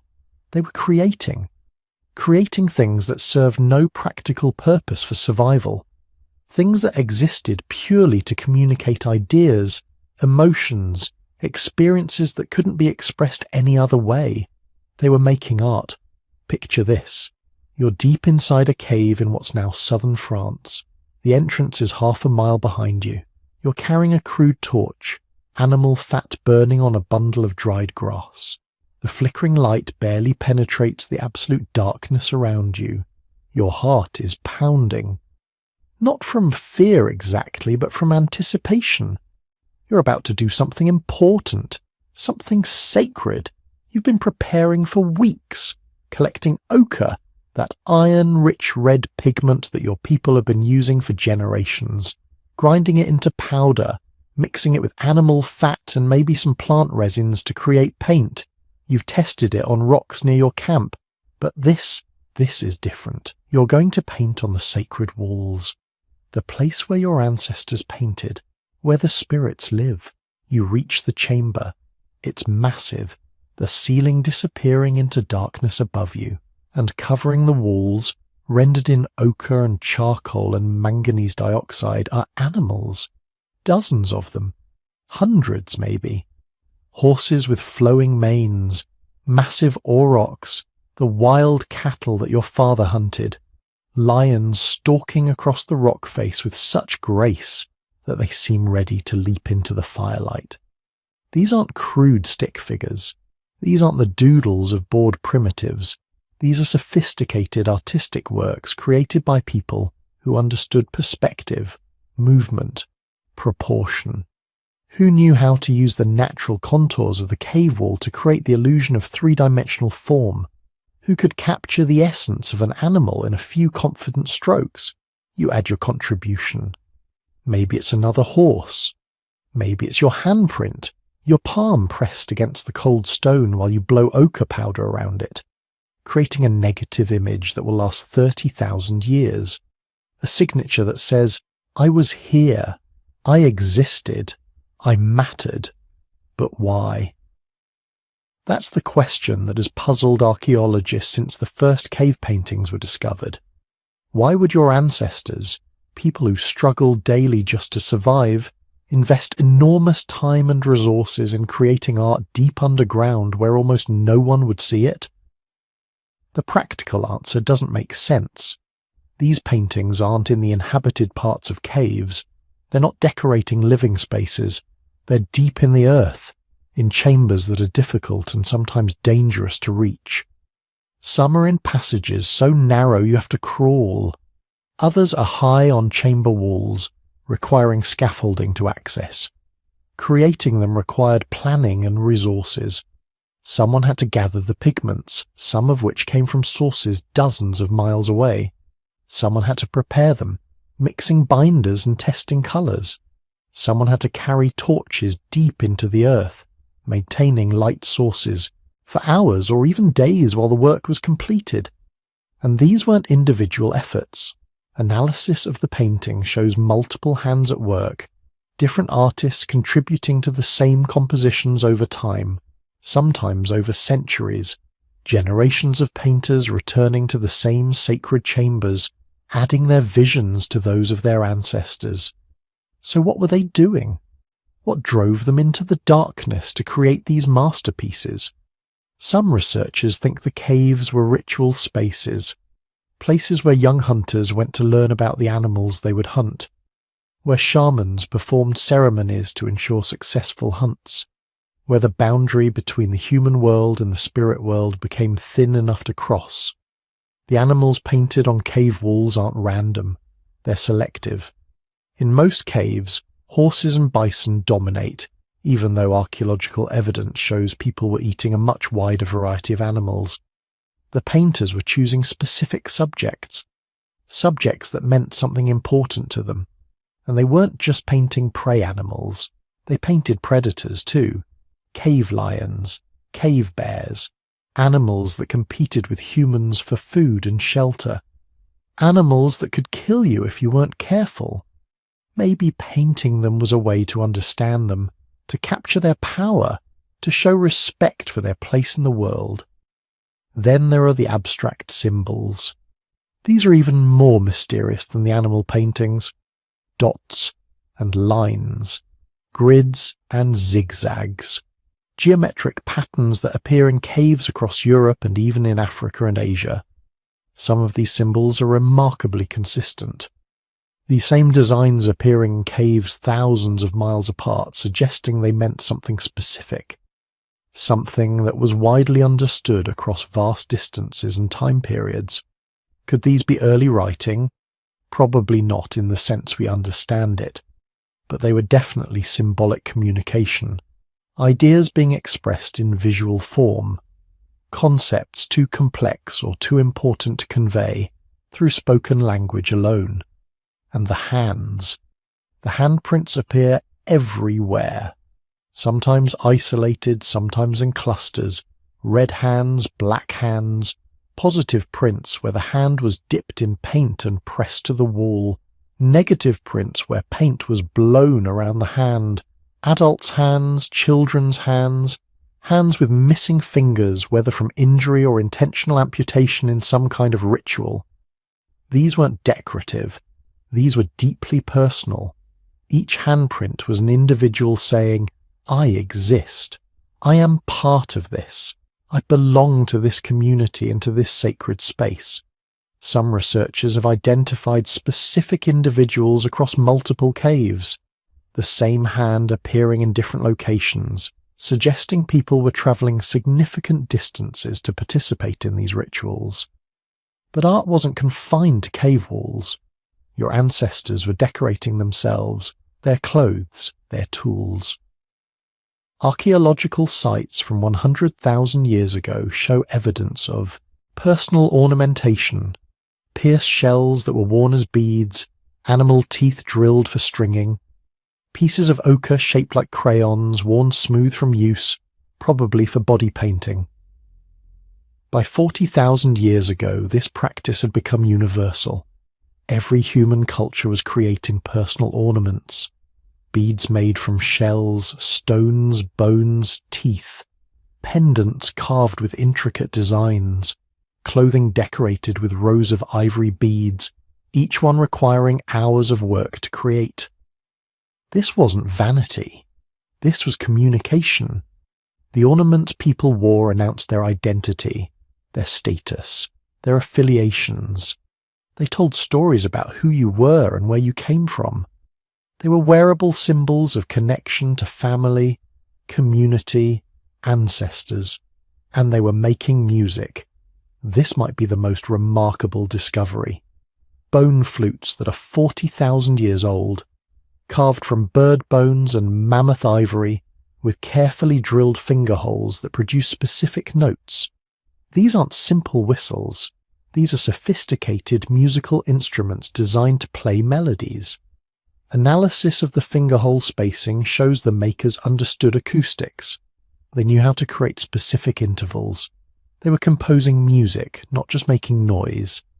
And where there are musical instruments, there's probably singing, dancing, rhythmic ceremonies that brought communities together in shared experience. Some sites show evidence of percussion instruments too. Rocks with wear patterns suggesting they were struck repeatedly. Mammoth bones that produce different tones when hit with clubs. Your ancestors were creating orchestras, combining instruments to produce complex soundscapes. Imagine the scene. A summer gathering where multiple bands have come together. Maybe 100 people, maybe more. The largest assembly of humans some of them have seen in their entire lives. As darkness falls, the music begins. Flutes playing haunting melodies. Drums pounding out rhythms that sync with your heartbeat. Voices raised in song, telling stories of ancestors and heroes and the animals that sustain your people. This is what makes us human, not tool use. Lots of animals use tools. Not even language exactly, though language is part of it. What makes us human is this need to create shared meaning. To take our internal experiences and make them external. To build connections with other people through art and music and ritual. And then there were the burials. From around 100,000 years ago, we start seeing intentional burial of the dead. Not just disposal of bodies, but careful placement.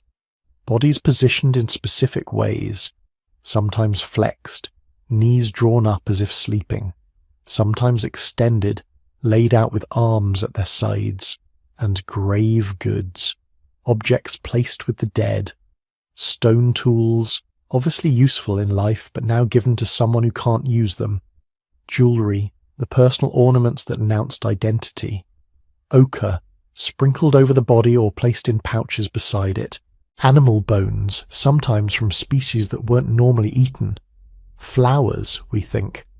Pollen analysis from one Neanderthal burial suggests the body was laid on a bed of woven branches and covered with flowers. This tells us something profound. Your ancestors believed death wasn't the end. Not exactly. They were preparing the dead for some kind of journey, giving them tools and ornaments and offerings for whatever came next.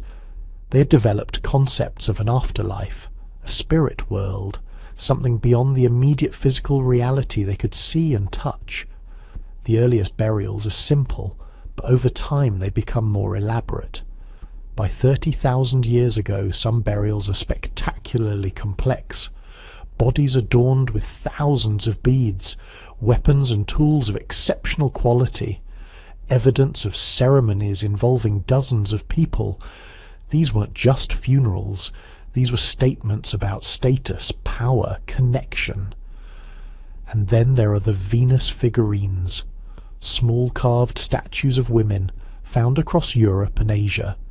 They're remarkably consistent in style despite being created by different groups thousands of miles apart.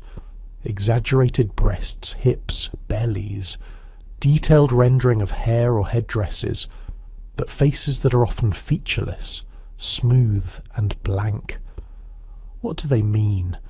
Archaeologists have been arguing about this for over a century. Are they fertility symbols? Representations of mother goddesses? Portraits of real women? Self-portraits created by women looking down at their own bodies? Something else entirely? We don't know. We probably can't know. But what's certain is that they mattered. They were important enough that people across vast distances were creating them. Important enough that they were sometimes carried long distances from where they were made. Important enough that they were occasionally placed in burials or deposited in caves alongside the painted animals. They represent abstract thinking, the ability to create symbolic representations of concepts, not just copying what you see, but expressing ideas that exist only in your mind. This is the cognitive revolution, the moment when human consciousness became fully modern. Because all of this, the art and music and ritual and symbolism, it's evidence of something remarkable. Your ancestors were telling stories, stories that couldn't be captured in words alone, so they painted them on walls and carved them in stone and sang them into the darkness around their fires. They were creating oral traditions, bodies of knowledge passed down through generations, not just practical information about where to find water or how to make tools, but stories about who they were, where they came from, what it meant to be human. These stories don't survive. Language doesn't fossilize. But the evidence of storytelling is everywhere. The consistent cave art motifs suggest shared narratives. The burial practices imply beliefs about death and spirits. The personal ornaments indicate complex social identities that needed to be explained and understood. And here's what's most remarkable. This creative explosion, this birth of art and ritual and symbolic expression, it happened more or less simultaneously across the entire human world. In Europe and Africa and Asia, different groups separated by thousands of miles were all developing similar cultural practices at roughly the same time. This suggests it wasn't a lucky accident. It wasn't one genius inventor teaching others. It was something deeper, something in human cognition that had been building for hundreds of thousands of years that finally reached a threshold. The brain capacity was there. The social structures were in place. The population density was high enough to support specialists, people who could focus on creating art rather than just surviving. And once it began, there was no going back. Every human society from that point forward has created art. Every culture has developed rituals. Every people has told stories about themselves and their place in the cosmos. These aren't luxuries, they're necessities. They're how we make sense of a confusing world, how we find meaning in the brief span between birth and death. Your ancestors weren't primitive, they were us, fully modern humans with the same capacity for wonder, creativity and transcendence that we have today. They looked at the world and didn't just see resources to exploit. They saw beauty worth capturing, mystery worth exploring, experiences worth sharing across generations. They were creating culture, and in doing so they were creating the foundation for everything that would come after.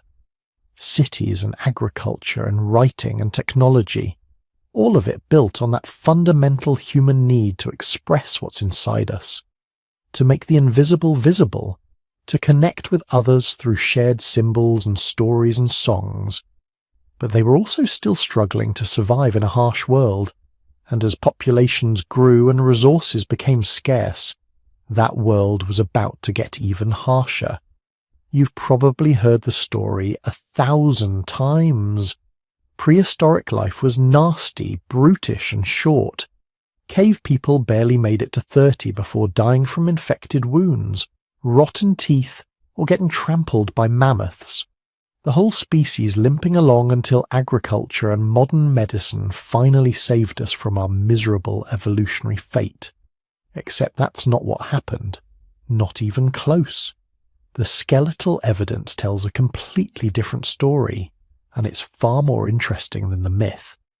Let's start with the big one: lifespan. Yes, average life expectancy in prehistoric populations was low, somewhere between 25 and 35 years depending on the group and time period. But here's what that number actually means. It doesn't mean everyone died at 30. It means that when you average in all the deaths, infant mortality pulls the number way down, and infant mortality was high, very high, probably somewhere between 20 and 40% of children died before their 5th birthday. That's devastating. That's every parent's worst nightmare, happening to almost half of all families. But if you survived those first dangerous years, your prospects change dramatically. Skeletal analysis of prehistoric populations shows something remarkable. Individuals who made it past childhood frequently lived into their 50s, 60s, and even 70s. We have Neanderthal skeletons showing severe arthritis in elderly individuals. We have Homo erectus fossils with healed injuries that would have required months of care, indicating individuals survived well into old age. We have evidence of prehistoric humans with completely worn-down teeth, the kind of wear that only happens after decades of use. These weren't rare exceptions. They were common enough that every prehistoric band probably had elders, individuals who had accumulated 40, 50, 60 years of knowledge about where to find food, which plants were medicinal, how to predict weather patterns, where animals migrated. These elders were living libraries. Their survival into old age wasn't just possible, it was evolutionarily advantageous. Groups with experienced elders survived better than groups without them. But that doesn't mean life was easy. The same skeletons that show longevity also show the brutal toll that prehistoric life took on the body. Arthritis was incredibly common, especially in joints that saw heavy use: knees, hips, shoulders, spines, all showing the characteristic bone changes that come from decades of hard physical labour. These people were walking miles every day, carrying heavy loads, kneeling to process hides, squatting for hours while making tools. Their bodies bore the marks of constant, demanding physical work. Dental problems were surprisingly variable. Some prehistoric populations had remarkably good teeth, better than many modern populations. Others show evidence of severe dental disease, abscesses, tooth loss. The difference seems to come down to diet. Groups with diverse diets, including lots of fibrous plants, had teeth that were worn but healthy. Groups that relied heavily on processed or cooked foods, or those that went through periods of nutritional stress, show more dental pathologies. But here's what's interesting. Even with dental problems, prehistoric people often survived for years after major tooth loss. We have skulls showing completely resorbed tooth sockets, indicating the person lived for a decade or more after losing multiple teeth. They adapted. They changed their diet, relied on softer foods, let other group members do the heavy chewing and share the results. Injuries were everywhere in the fossil record: broken bones, healed fractures, damaged joints. But what's remarkable isn't the injuries themselves, it's how many of them healed. We have Neanderthal skeletons showing fractured arms that healed at odd angles, indicating the individual survived months of disability, while the bone knitted back together. We have Homo heidelbergensis fossils with healed skull fractures. We have evidence of broken legs that healed well enough for the person to walk again, hunt again, survive for years after the injury. This tells us something profound. These people were caring for their injured. A broken leg in the wild is a death sentence unless someone brings you food and water, protects you from predators, keeps you warm.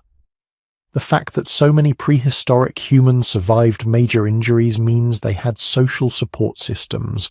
They had health care, even if it was primitive by modern standards. And sometimes it wasn't primitive at all.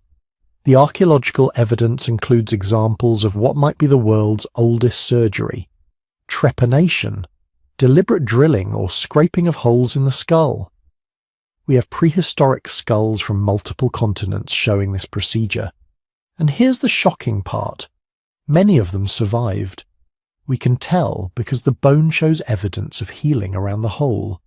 The person lived for months or years after someone took a sharp stone and cut through their skull. Why would they do this? We don't know for certain. Maybe they were trying to relieve pressure from head injuries. Maybe they thought it would cure headaches, seizures, mental illness. Maybe it was ritual. But the fact that they attempted it at all, and that patients often survived, tells us prehistoric people had some understanding of anatomy and surgical technique. They knew you could cut into the body and the person might live. They had developed procedures for doing this safely, or at least safely enough that survival was possible. Plant medicine was almost certainly widespread, though it leaves less direct evidence.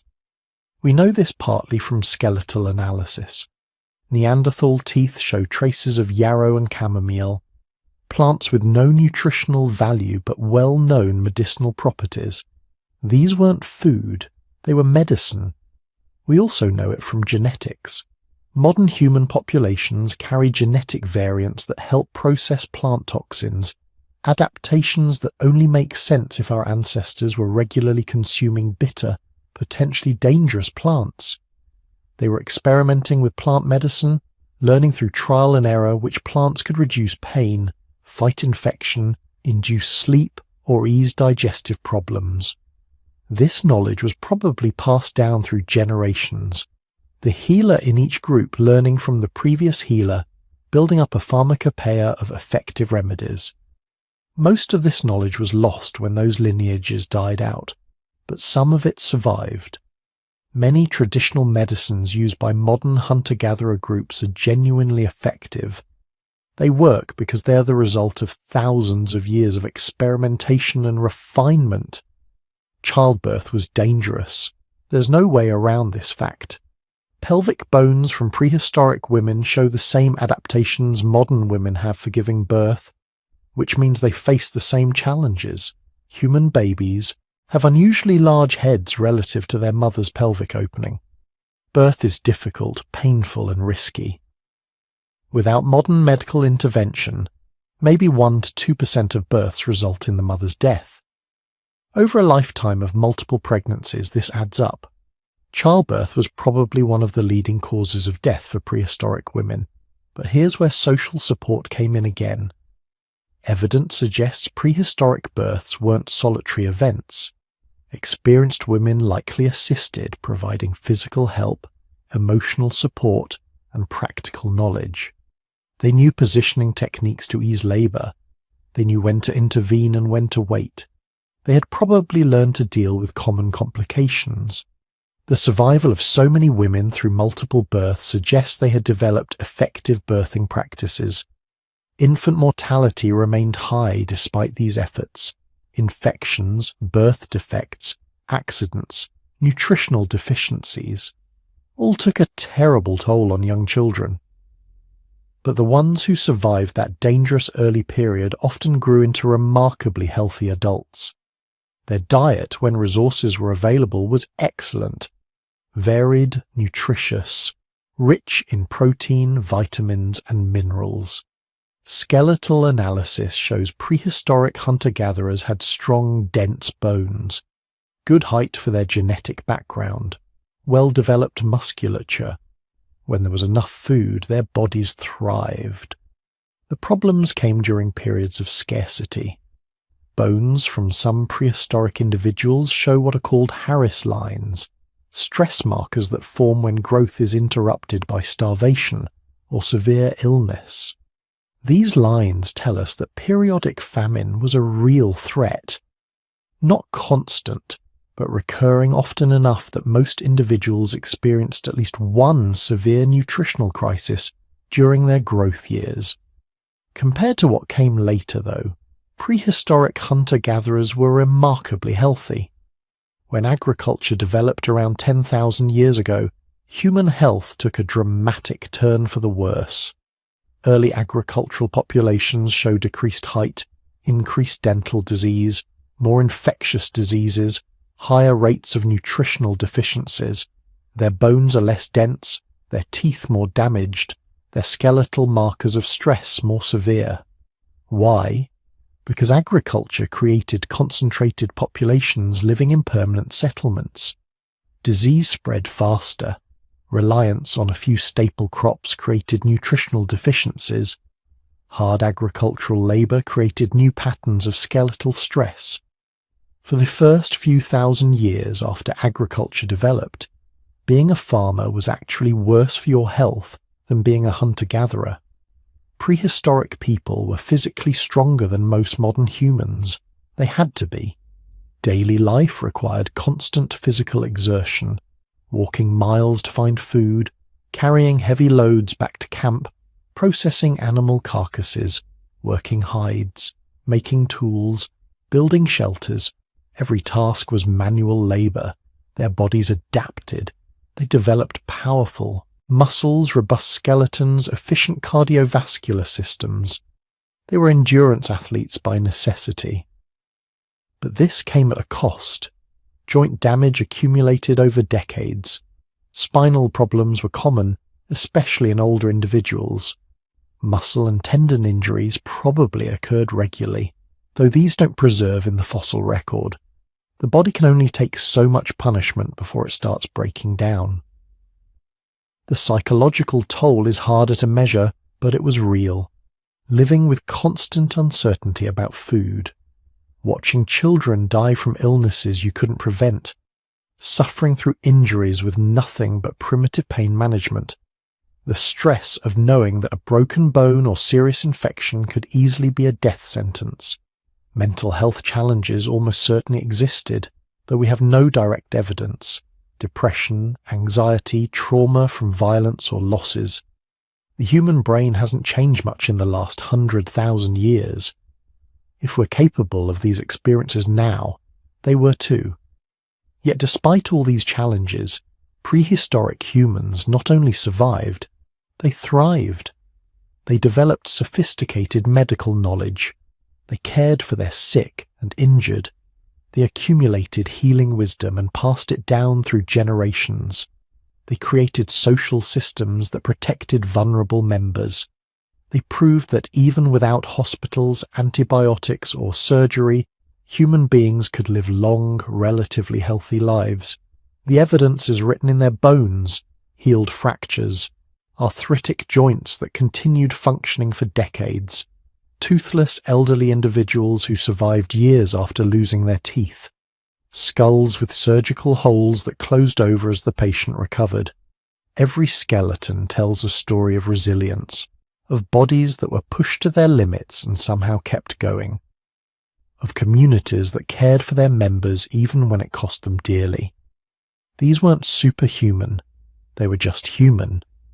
Facing challenges we can barely imagine with nothing but stone tools, plant medicine, and each other. And somehow, incredibly, that was enough. Not always, not for everyone. The infant graves and traumatic injuries remind us that prehistoric life was genuinely dangerous. But more often than you'd think, it was enough. Enough to heal, enough to survive, enough to grow old and pass wisdom to the next generation. We carry that resilience in our bodies today. Every healed bone, every recovered illness, Every survival story is an echo of what our ancestors endured for hundreds of thousands of years. They were tougher than we imagine, smarter than we credit them for, and far more capable of caring for each other than the myths suggest. The prehistoric body wasn't weak. It was adapted for survival in ways our modern bodies have forgotten, and the prehistoric mind had already figured out the most important medical truth. That healing isn't just about medicine. It's about community, care, and the determination to keep living even when everything hurts. Let's step inside an actual day. Not a dramatic hunt, not a crisis, just an ordinary Tuesday 40,000 years ago. If Tuesday had existed, which it didn't, because your ancestors hadn't invented weeks yet, or Tuesdays. The first thing you need to understand is that time worked differently. Not physically, the Earth was still rotating at the same speed, but psychologically, experientially, time was something else entirely. There were no clocks, no schedules, no concept of being late. Time was measured by the sun's position, the length of shadows, the feeling in your stomach that said you were hungry. Your ancestors lived in what anthropologists call task time, rather than clock time. You did things when they needed doing, and you stopped when they were done, or when darkness made continuing impossible. Simple, brutal, honest. Dawn came slowly in the Paleolithic. No alarm clocks, no sudden jarring transitions from sleep to wakefulness. Your body woke when light levels increased enough to trigger your circadian rhythms. Maybe you'd been half aware for an hour already, listening to the sounds of the world waking up around you. Birds beginning their morning calls, the rustle of small animals moving through nearby vegetation. Perhaps the distant sound of larger game moving to watering holes. The first person awake was usually whoever had drawn the last firewatch shift. Because letting the fire go out wasn't just inconvenient, it could be deadly. Starting fire from scratch was possible. Your people had mastered it thousands of years earlier, but it was difficult, time-consuming, and not something you wanted to do every morning when you could simply keep embers alive through the night. So someone stayed awake, or at least drowsily aware, feeding small amounts of fuel to keep the coals glowing until morning. As dawn light filtered into your shelter, cave, rock overhang, or constructed hut, the fire tender would start building up the flames. Not a roaring bonfire, but a controlled, efficient fire sized appropriately for the tasks ahead. Morning fires were for warmth and cooking, not signalling or defense. The smoke would drift up and out, carrying with it the scent that would become, over thousands of years, hardwired into human psychology as the smell of safety and home. Others would wake gradually. Children first, usually, their metabolisms running hot, their bodies demanding fuel after a night's growth. Then adults, rolling out of sleeping arrangements that were surprisingly sophisticated. You weren't just lying on cold ground. Archaeological evidence shows Paleolithic people used layers of grass, reeds, and animal hides to create insulation from the earth. Some groups even created raised sleeping platforms. They understood thermal dynamics in a practical, experiential way that would make modern camping enthusiasts jealous.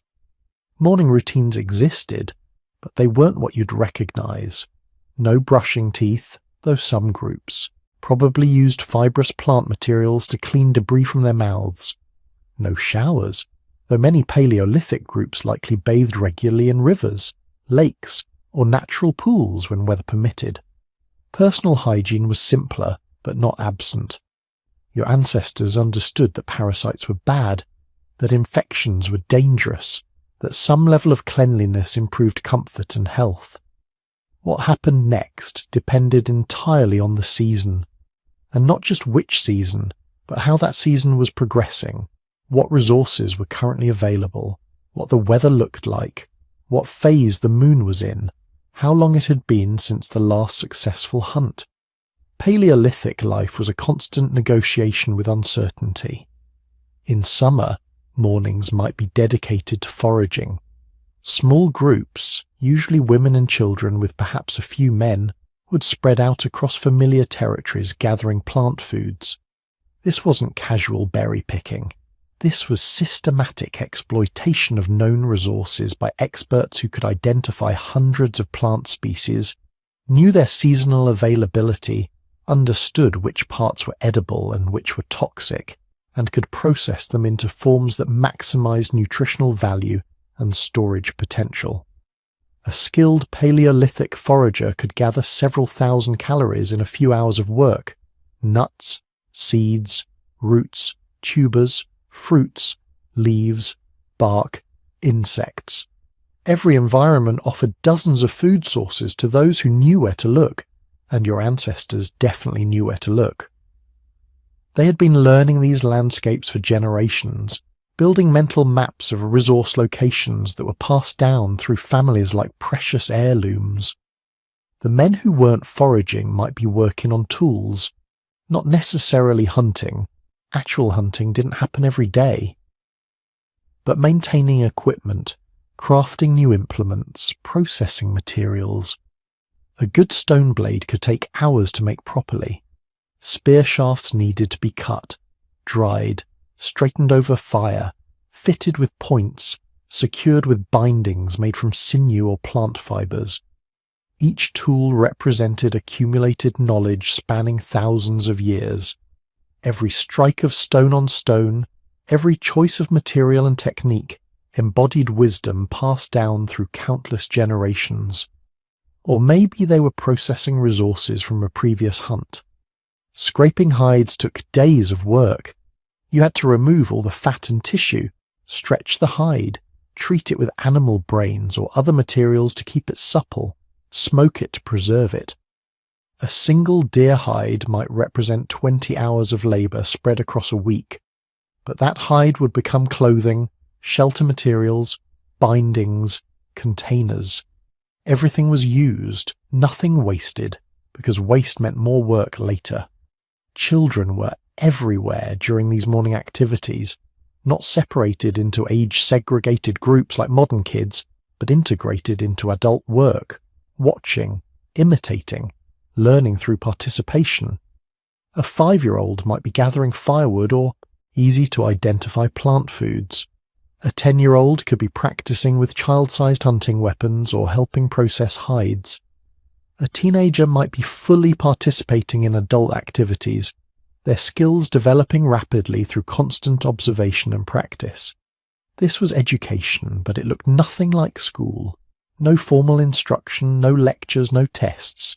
Just constant immersion in the skills necessary for survival.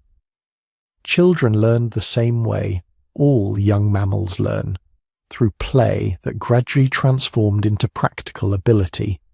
Those hunting games with toy spears became actual hunting skills. That practice with stone tools became real tool-making capability. By midday, activity shifted. In hot weather, this was rest time. Intense physical labor during the hottest hours was inefficient and dangerous. So many Paleolithic groups would return to shelters, rest in shade, engage in social activities. This is when tool-making often happened.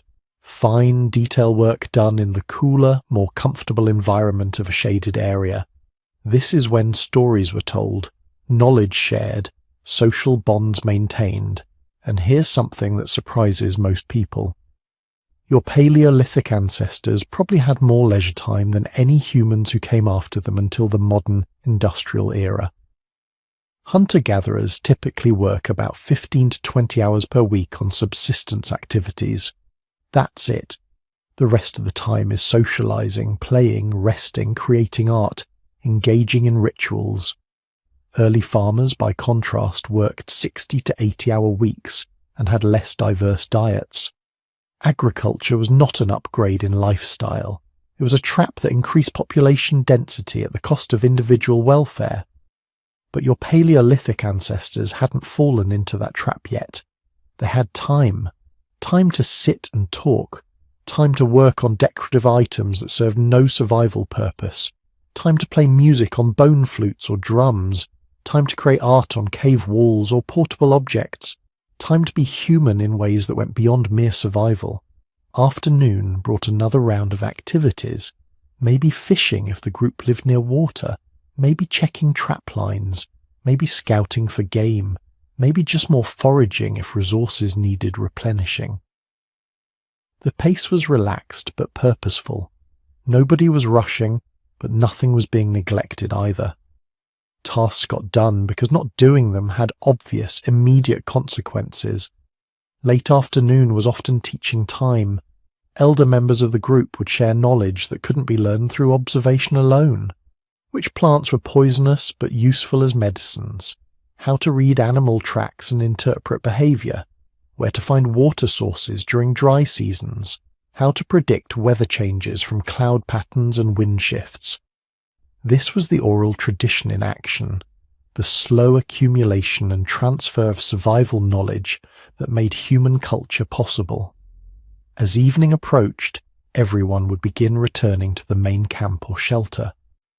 The fire would be built up again, larger now, both for cooking and for the social gathering that was about to happen. Because evening was special. Evening was when the band came together as a complete social unit. Cooking happened in many ways.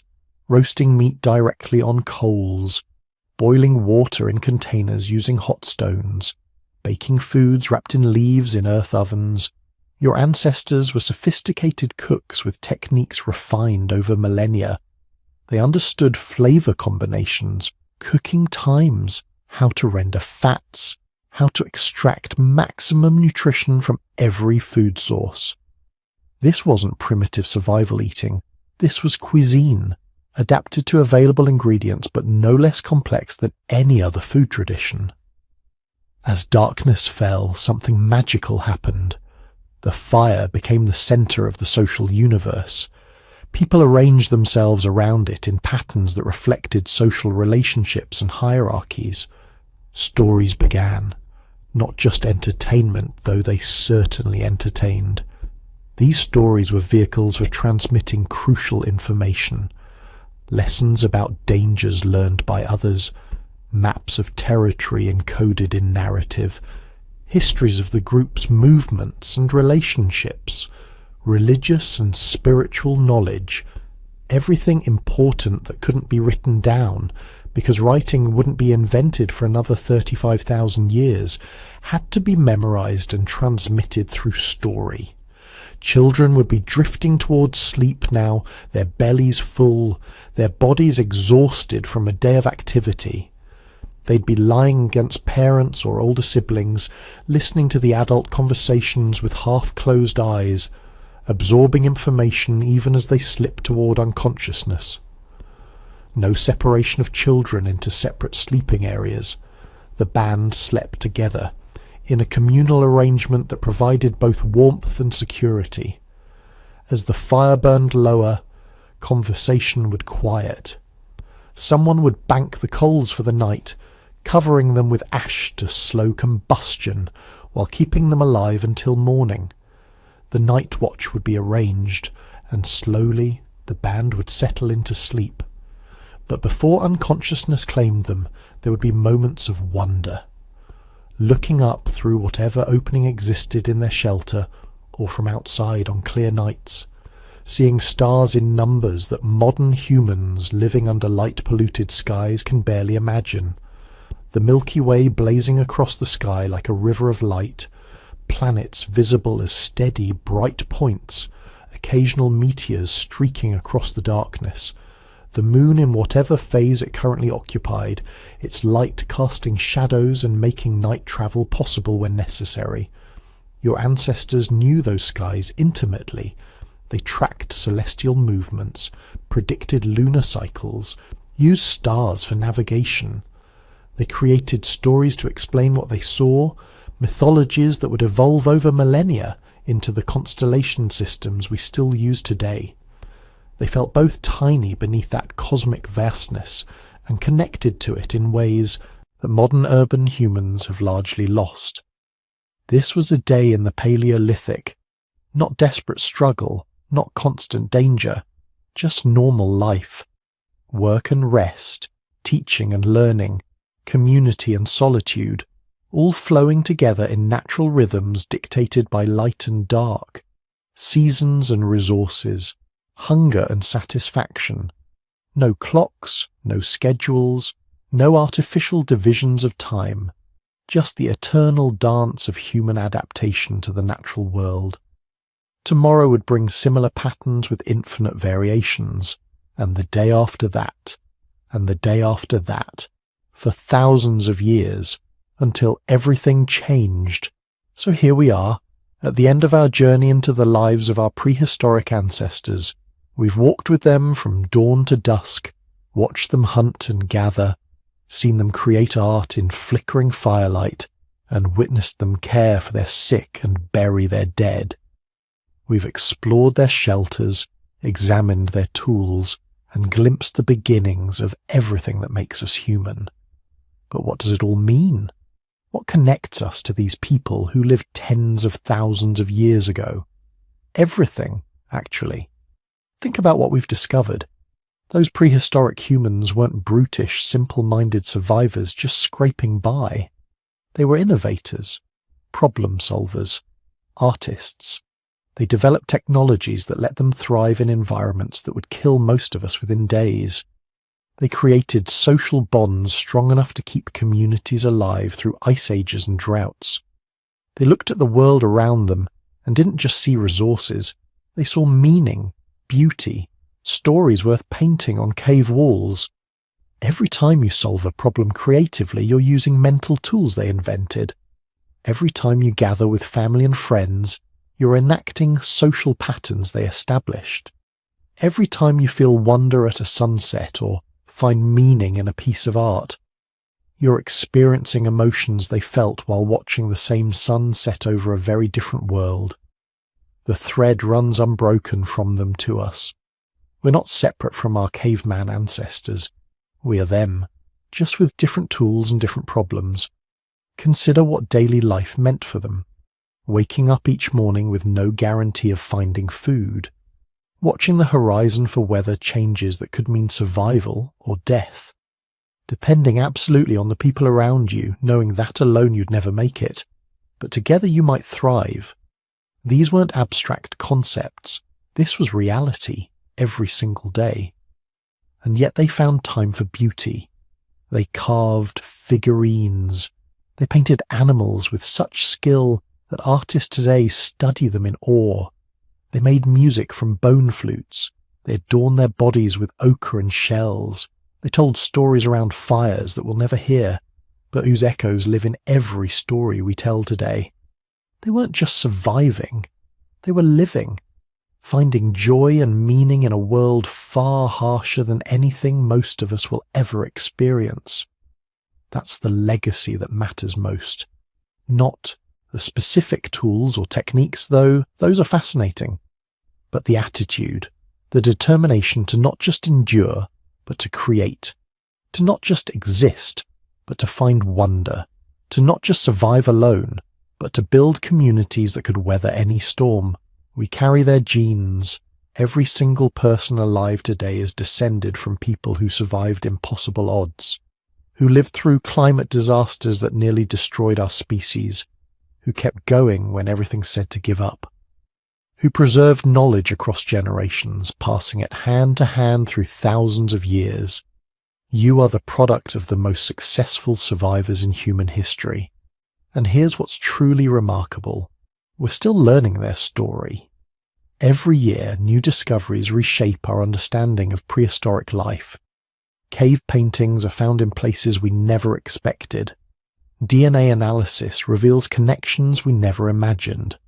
Archaeological techniques get more sophisticated, letting us see details of daily life that previous generations of researchers could never access.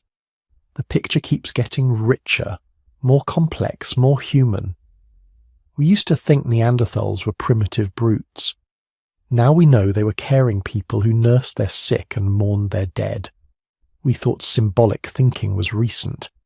Now we find ochre engravings from hundreds of thousands of years ago, Each discovery makes our ancestors more relatable, more real. The story isn't finished. There are still caves unexplored, sites unexcavated, questions unanswered. Somewhere out there, buried in sediment or hidden in remote valleys, are artifacts and remains that will revolutionize how we understand human prehistory. The next great discovery could happen tomorrow, but for tonight we can rest with what we know, that our ancestors lived full, meaningful lives, that they loved their children and cared for their elders, that they created beauty and sought understanding, that they were fundamentally, recognizably human in ways that transcend the vast gulf of time separating us.